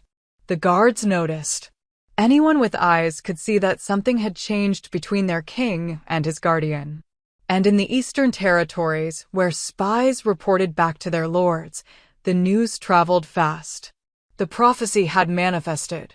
The guardian bond was complete, which meant the real war was about to begin. 3 days of preparation passed in a blur of strategy and fortification. Lucas mobilized the border defenses, called in every favor from allied pacts, sent ravens to neutral territories offering alliances against the eastern threat. Meryn worked alongside him, using her tactical expertise to shore up weak points in their defenses, training warriors in coordinated pack fighting that would maximize their effectiveness against larger numbers. The bond between them made everything easier. She could sense when he was pushing too hard, could feel his determination and exhaustion through their connection. And he knew when she needed space to process everything that had happened, when her control was slipping and she needed to run in wolf form to center herself. They were stronger together, exactly as the prophecy had promised. But something felt wrong. It was subtle at first, a prickling awareness at the base of Meryn's skull, a sense that they were being watched even when they were alone. Her wolf prowled restlessly beneath her skin, on edge in ways she couldn't quite explain. She mentioned it to Lucas, who increased security but found no evidence of spies or infiltrators. Probably just residual paranoia from the conspiracy, he said, though his eyes were troubled. Nearest is still out there somewhere, and we haven't found Theron. Until they're captured, we're all going to be looking over our shoulders. But Meryn wasn't convinced. This felt different. Deeper. Like something fundamental was off balance, like the universe itself was holding its breath before a storm. On the third night, she dreamed. She was standing in the first grove again, but this time the ancient stones were cracked and bleeding darkness from their fissures. The oak tree at the center was withering, its branches blackening and falling like rain. And standing at the altar was a figure she recognized instantly despite having never seen him before. Theron, Lucas's cousin. But wrong, his eyes pure black, dark magic radiating from him in waves that made reality itself seem to warp and twist. "You're too late," he said, his voice echoing with multiple tones as if something else spoke through him. "The bond is complete, but it won't matter. We've already won." "Who's we?" Meryn demanded, but the dream was already dissolving, pulling her back toward waking. The last thing she saw was Theron's smile, cruel and confident and utterly certain. She woke gasping, her heart pounding, the bond thrumming with distress. Beside her, Lucas stirred. They'd been falling asleep together in his chambers these past nights, too exhausted and too dependent on each other's presence to maintain separate sleeping arrangements. "Meryn?" His hand found hers in the darkness. "What's wrong?" "Theron." She sat up, trying to order her thoughts. "I saw him. In a dream, but not just a dream. It felt like a vision. Like a warning." Lucas was fully alert now, alpha instincts sharp. "What did you see?" She described it, the dying grove, the dark magic, the confidence in Theron's voice. Lucas listened with growing tension, and she felt his alarm through the bond even before he spoke. "The first grove is warded against dark magic. Has been for centuries. If someone's corrupting it, he was already moving, pulling on clothes, strapping weapons into place. We need to get there. Now. It could be a trap. Probably is." His eyes met hers, fierce and determined. "But if someone's actually attacking the grove, if they're corrupting the source of the prophecy magic itself, we don't have a choice. The grove falls, the bond weakens. Maybe breaks entirely." She hadn't thought of that. The Guardian bond was tied to ancient magic, to the same power that flowed through the first grove. If that source was poisoned. They rode hard through the night, taking only a small guard unit, trusted warriors who'd proven their loyalty during the palace attack. The forest felt wrong as they approached, the trees too quiet, the air heavy with tension that made Meryn's wolf want to turn and run. They found the grove exactly as her vision had shown. The standing stones were cracked, bleeding darkness like infected wounds. The great oak was withering, its leaves falling in a constant rain of decay. And at the altar stood not just Theron, but a dozen figures in dark robes, mages, channeling power into a ritual that made Meryn's skin crawl with wrongness. "Stop them." Lucas's command was absolute, and his guards charged forward. But the robed figures barely reacted. They continued their chanting, and Merrin realized with sickening horror that the ritual was almost complete.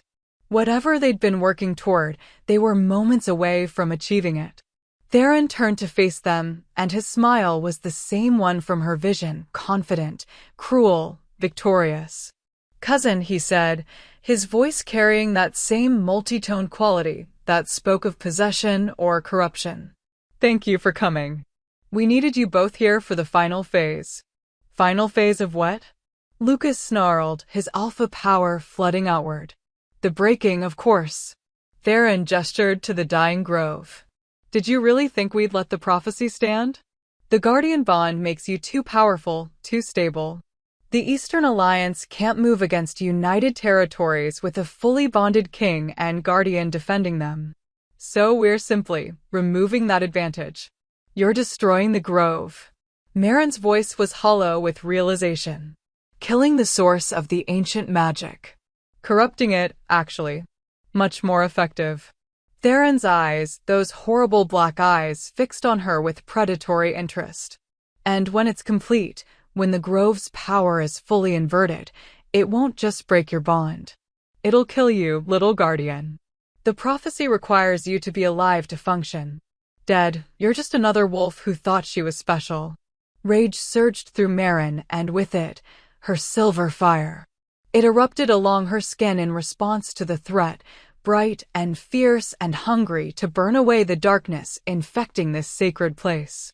But when she tried to direct it toward the ritual, the flames sputtered and died. "Oh, did I forget to mention?" Theron's smile widened. "The corruption blocks Guardian magic. You're powerless here, both of you.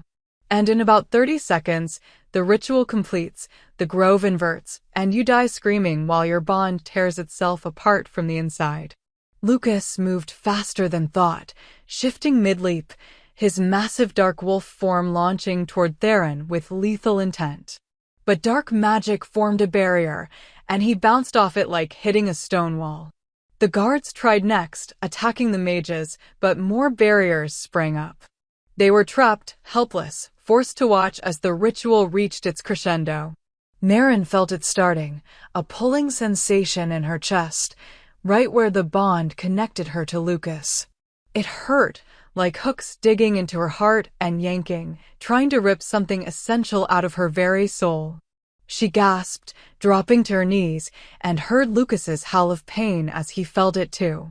The bond was breaking, being forcibly severed by corrupted magic that turned prophecy against itself. And with it, her life was ending.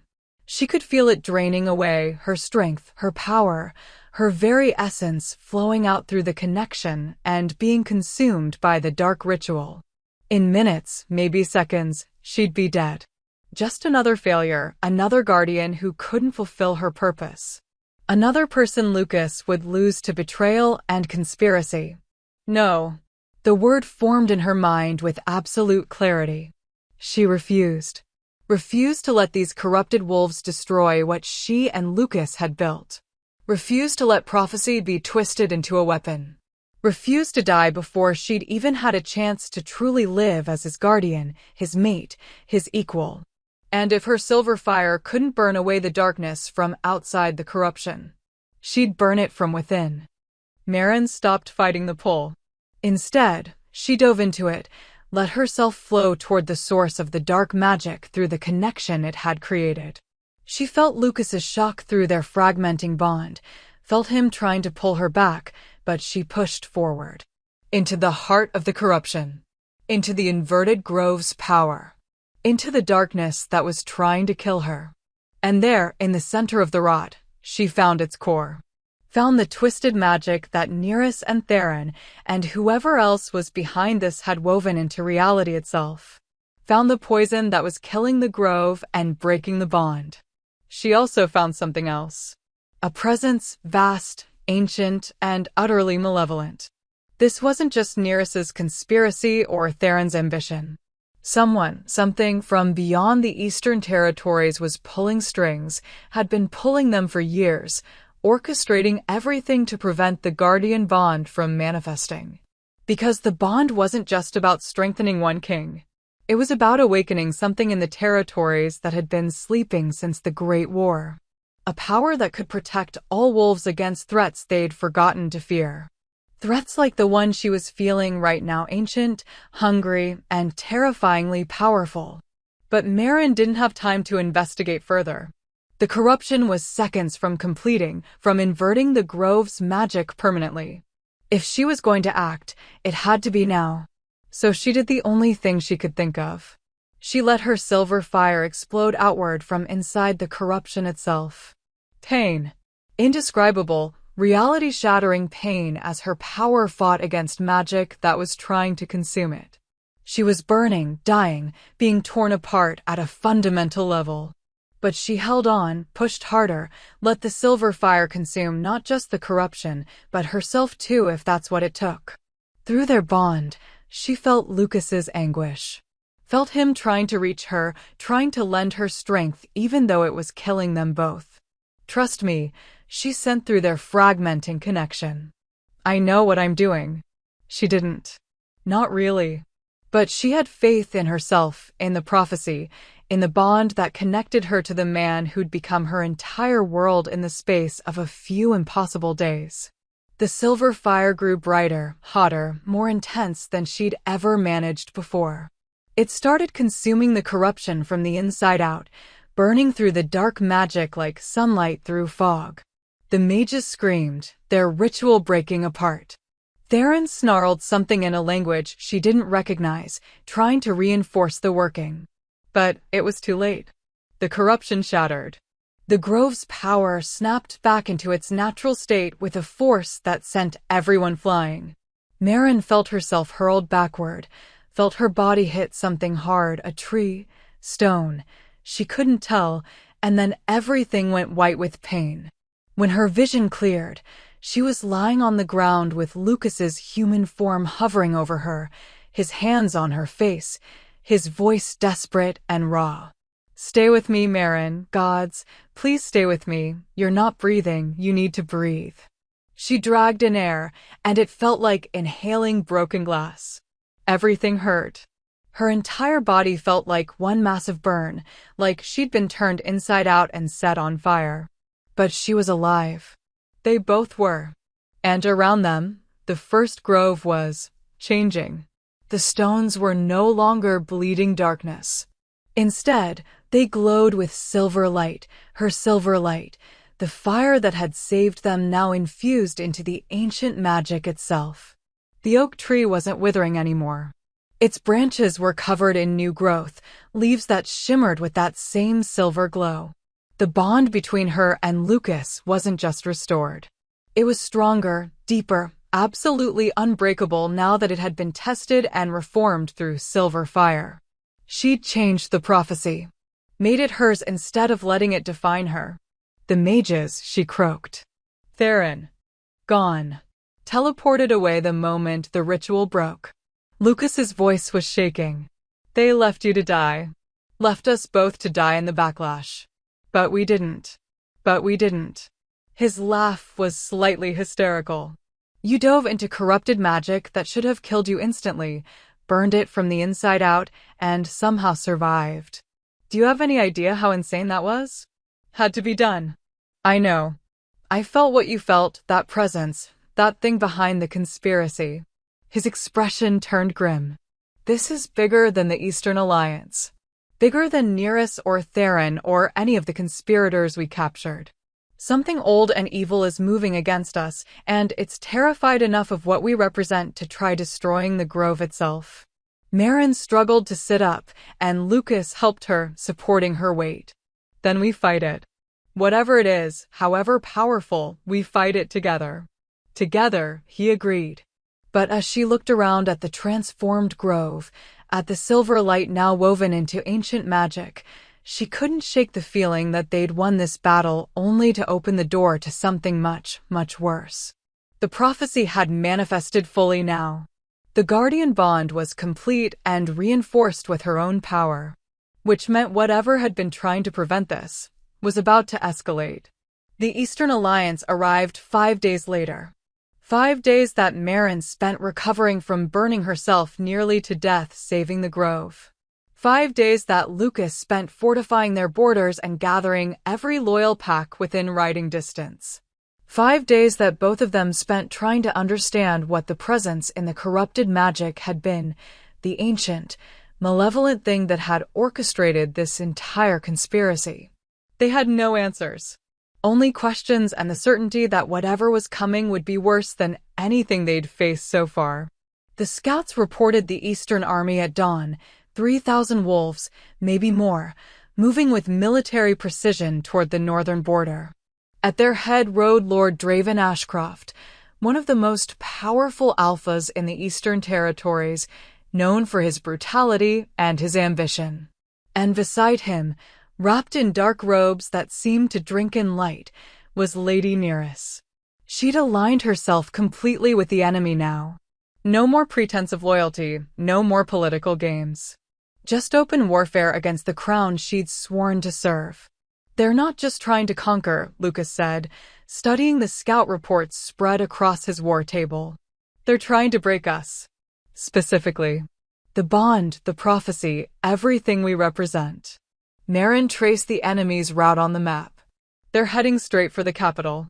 No raids on villages, no attempts to secure territory. This is a direct assault. Because killing us is the objective.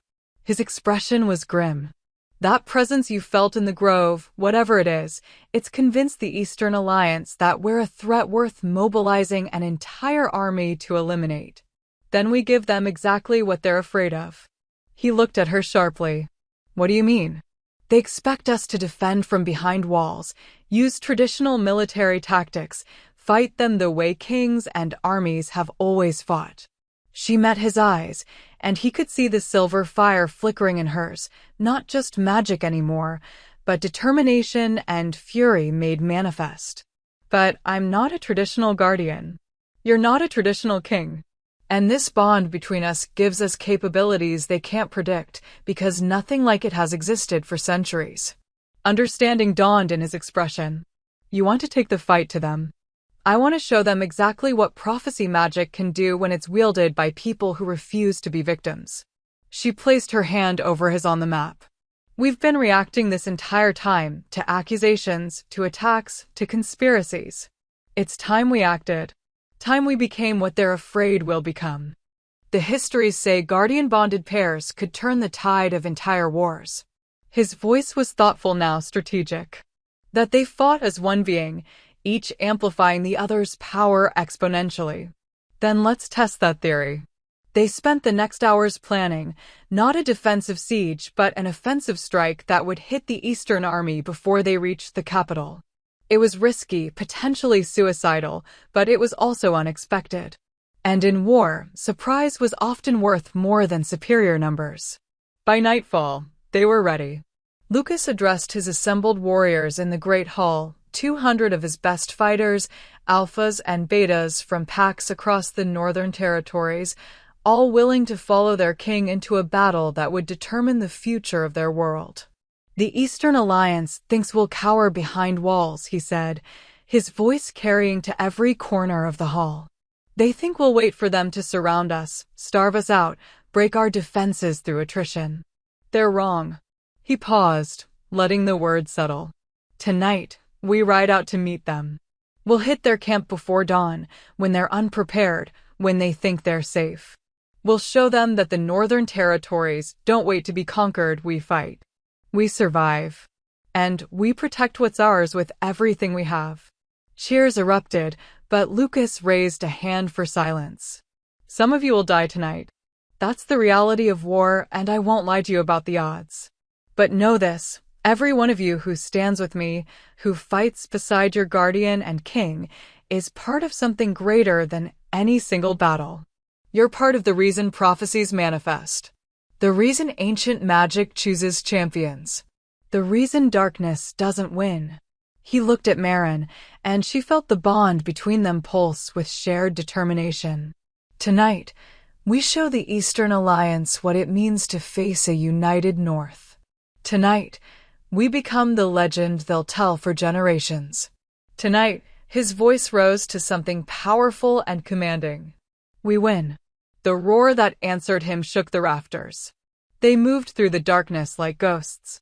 200 wolves running silent through the forest, their paws barely making sound on the leaf-strewn ground. Maren ran at the front alongside Lucas's massive dark form, her silver wolf gleaming faintly in the moonlight.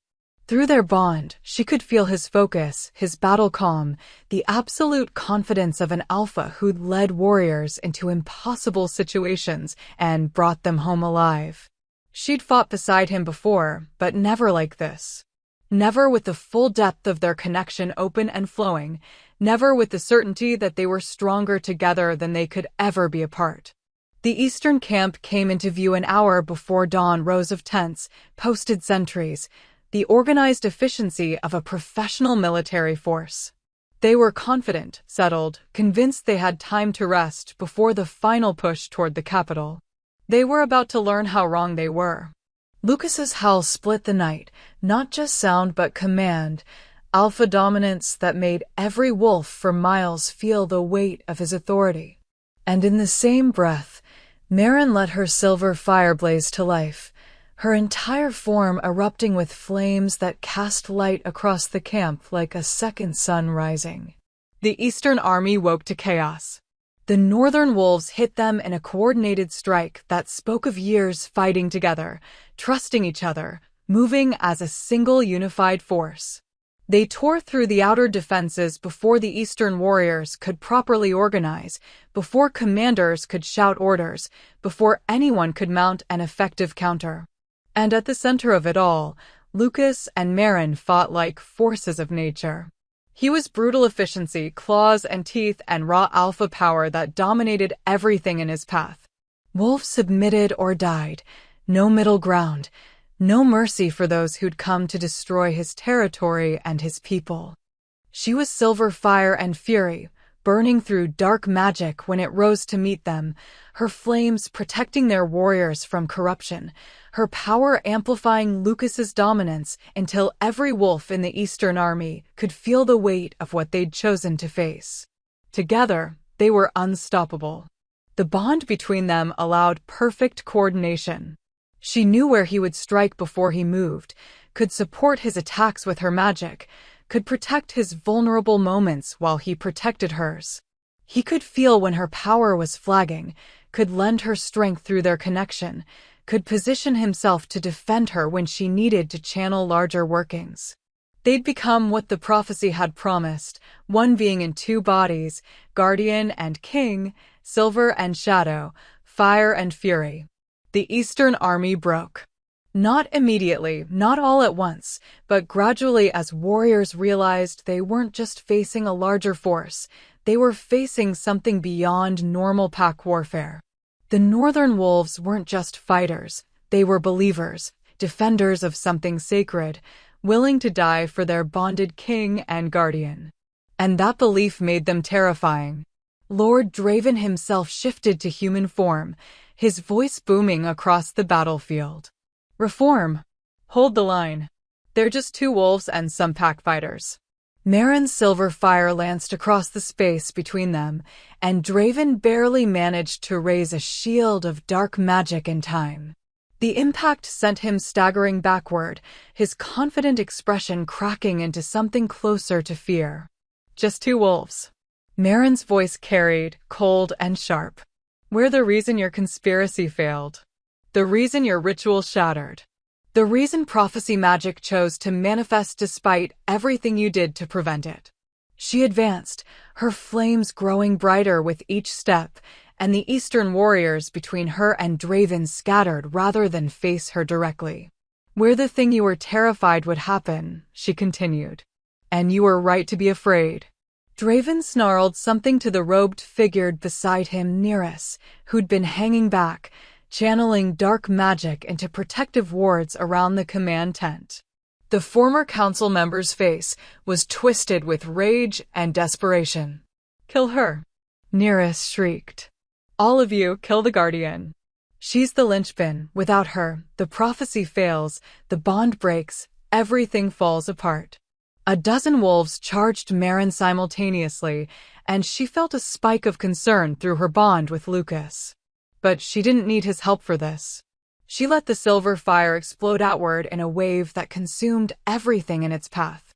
Not killing fire, she'd learned to control it better since the grove, but hot enough to make the charging wolves yelp and retreat, their fur singed, their confidence shattered. "I'm done being your target," she said, and her voice resonated with power that went beyond just her own. The grove's magic, now intertwined with her silver fire. The bond with Lucas, amplifying everything she was. The prophecy itself, made manifest through her refusal to be a victim. "I'm done letting you dictate the terms. Done playing defense while you plot and scheme and try to break what we've built." She raised her hands, and silver flames danced between her fingers, beautiful and deadly.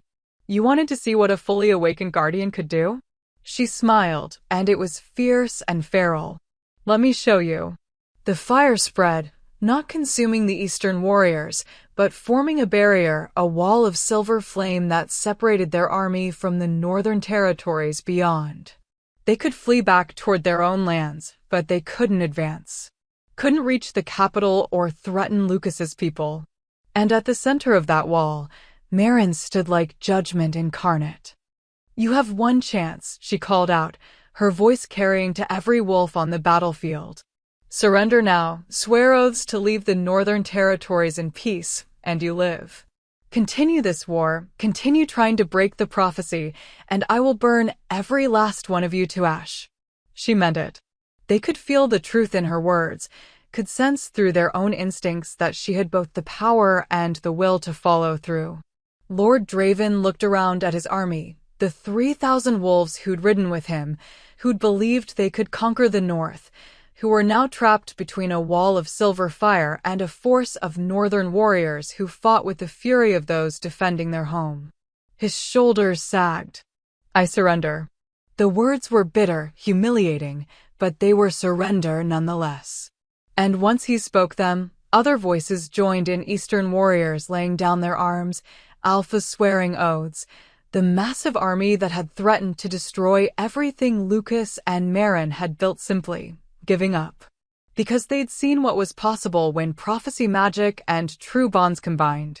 They'd felt the weight of facing something greater than individual power or tactical superiority. They'd faced legend, and legend had won. Nearest didn't surrender. Instead, she channeled one last desperate working, dark magic that crackled with malevolent power, aimed directly at Lucas while he was focused on securing prisoners. Maren moved faster than thought. The silver fire intercepted the attack mid-flight, consumed it, followed it back to its source. Nearest screamed as the flames touched her, burning away the corruption she'd wrapped herself in, leaving only a broken woman who'd gambled everything on conspiracy and lost. She collapsed, unconscious or dead. Maren didn't care which. The battle was over. Dawn broke over the eastern camp, or what remained of it. Northern warriors moved through securing prisoners, tending wounded, organizing the massive logistics of handling 3,000 surrendered enemies. Lucas coordinated it all with the same calm efficiency he brought to everything, though Maren could feel his exhaustion through their bond. They'd won. Against impossible odds, against prophecy-breaking rituals and ancient conspiracies and armies that outnumbered them 15-1, they'd won. But Maren couldn't shake the feeling that this was just the beginning. That presence she'd felt in the corrupted grove magic, the ancient malevolence behind everything, it was still out there. Still watching. Still plotting. Lucas found her standing at the edge of camp, looking toward the eastern territories where the sun was rising in shades of gold and crimson. Thinking about what comes next, he asked quietly, moving to stand beside her. "Thinking about what we haven't faced yet." She leaned into him, drawing comfort from his solid presence. Nearest and Theron and Draven, they were tools. Pawns moving pieces on behalf of something bigger. "We stopped the immediate threat, but we didn't eliminate the real enemy." "I know." his arm wrapped around her waist, holding her close. I felt it too in the grove. Something old and evil that sees us as a threat worth destroying. So what do? We prepare. We strengthen the territories, solidify our alliances, train our warriors. He turned her to face him, his expression serious, but not without hope.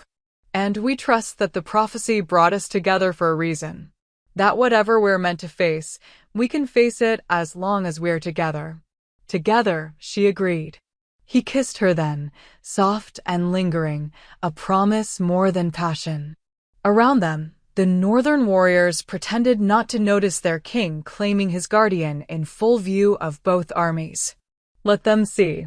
Let everyone see that the bond was real, that prophecy had chosen, that the northern territories had something worth defending. When they pulled apart, Lucas rested his forehead against hers. When we get back to the capital, he said quietly, I'm making it official. Guardian ceremony, mate bond, whatever formal recognition you want. You're not my secret anymore, Marin. You're my equal, my partner, my everything. Tears burned behind her eyes, not sadness, but overwhelming emotion, the kind that came from finally being seen, being chosen, being claimed by someone who understood every broken piece and wanted her anyway. I love you, she said, because the moment felt right for truth. I don't know when it happened. Maybe the first time you pulled me up from that training ground dirt. Maybe the moment you read those forged documents and believed in me. But I love you, Lucas Blackthorne, and I would burn the world to keep you safe. His smile was brilliant and unguarded, the expression of a man who'd carried the weight of a crown alone for too long, finally sharing that burden with someone who understood. I love you too, he said simply. Now let's go home and start building the future they tried to prevent. They turned back toward the camp together, King and Guardian, Shadow and Silver, ready to face whatever came next. The prophecy had manifested. The bond was complete. The immediate threat was neutralized. But somewhere in the darkness beyond the Eastern Territories, something ancient stirred. Something that had been sleeping for centuries, waiting for the right moment to rise. Something that viewed the Guardian Bond not as a triumph of prophecy, but as a threat to plans laid long before any current wolf had been born. And soon, very soon, that ancient evil would make its move. But that was a problem for another day. Today, they'd won. They'd survived. They'd become legend. And as Marin walked beside her king, her mate, her chosen partner through every battle to come, she felt the silver fire burning steady and bright within her. Let the darkness come. She'd burn it away, same as she'd burned away everything else that tried to destroy what she and Lucas had built. Together, they were unstoppable. Together, they were exactly what prophecy had promised.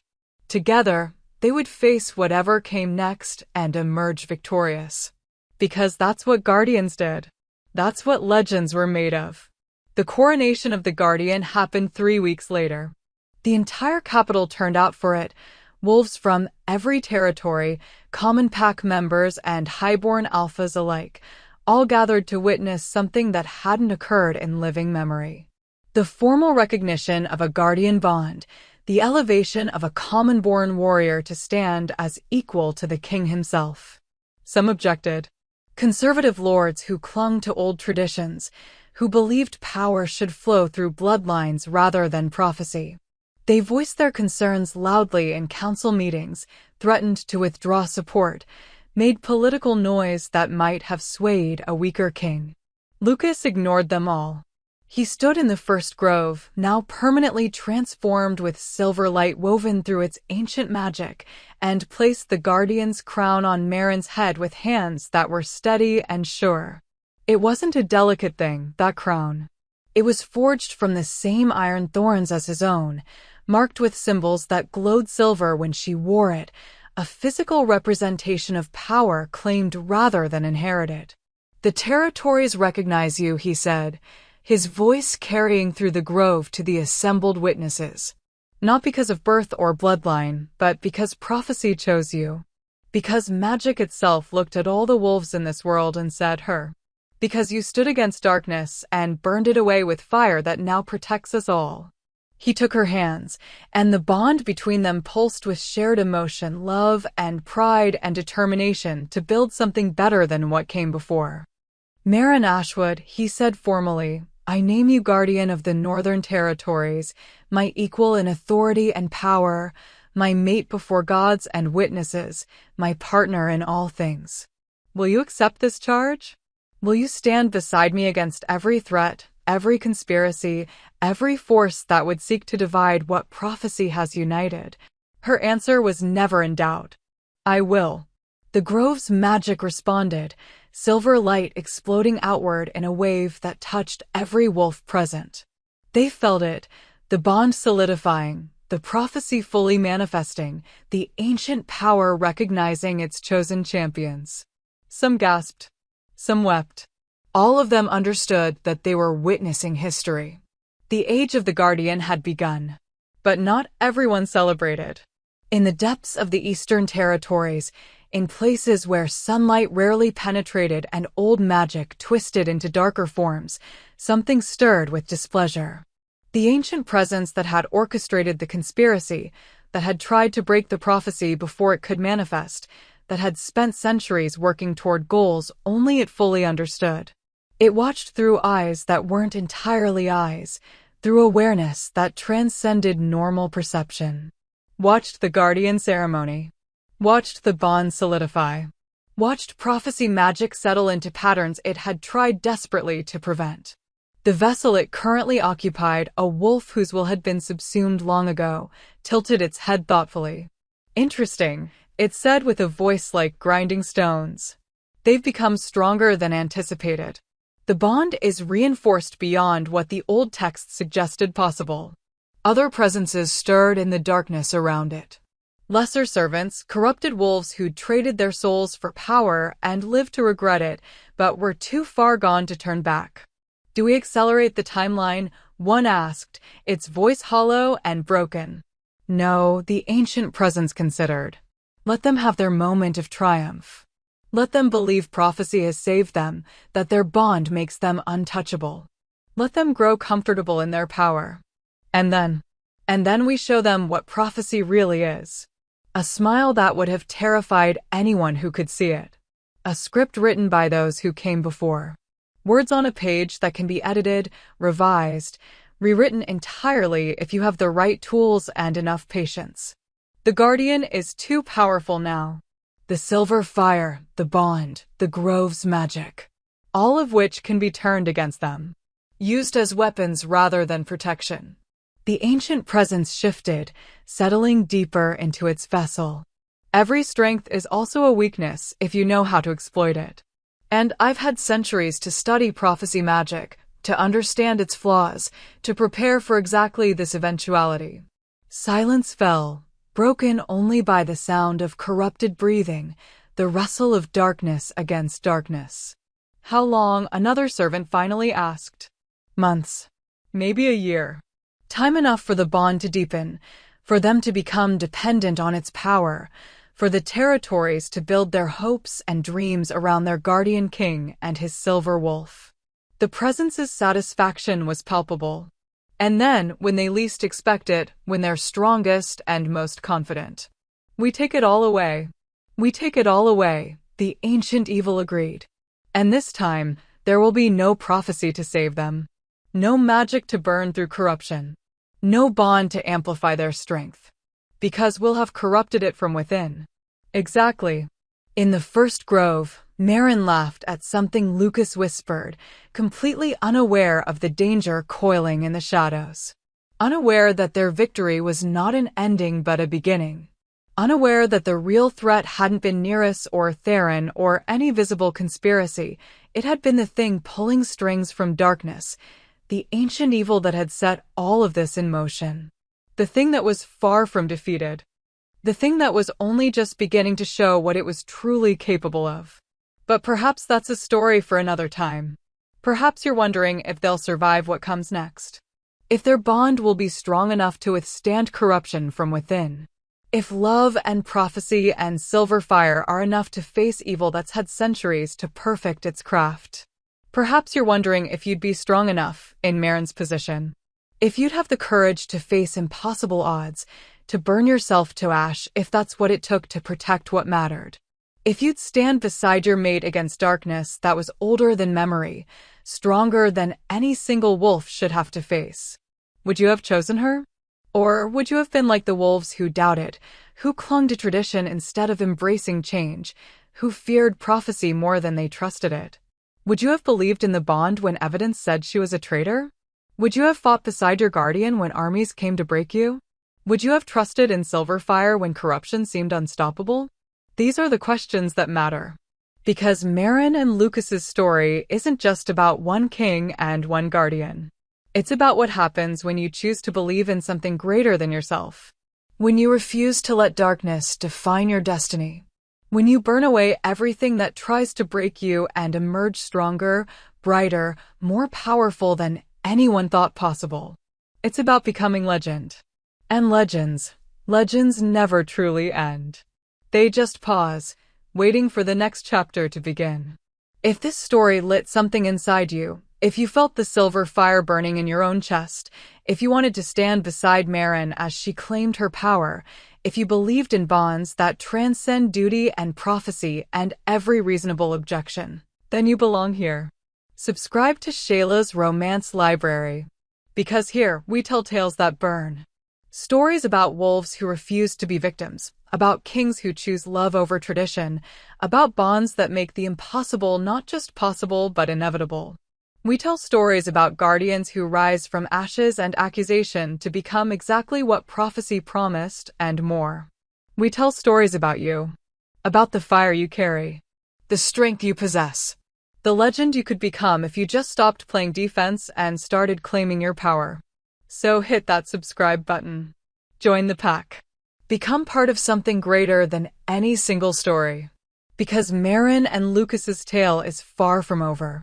The ancient evil is still out there, planning, plotting, preparing to strike. And when it does, well, you'll want to be here to see what happens when a guardian stops holding back. When prophecy magic and silver fire and a bond forged in adversity face the kind of threat that makes armies tremble. When love becomes not just strength but weapon, wielded by those brave enough to burn for what they believe in. Subscribe to Shayla's Romance Library. The next chapter is coming. And it's going to be legendary.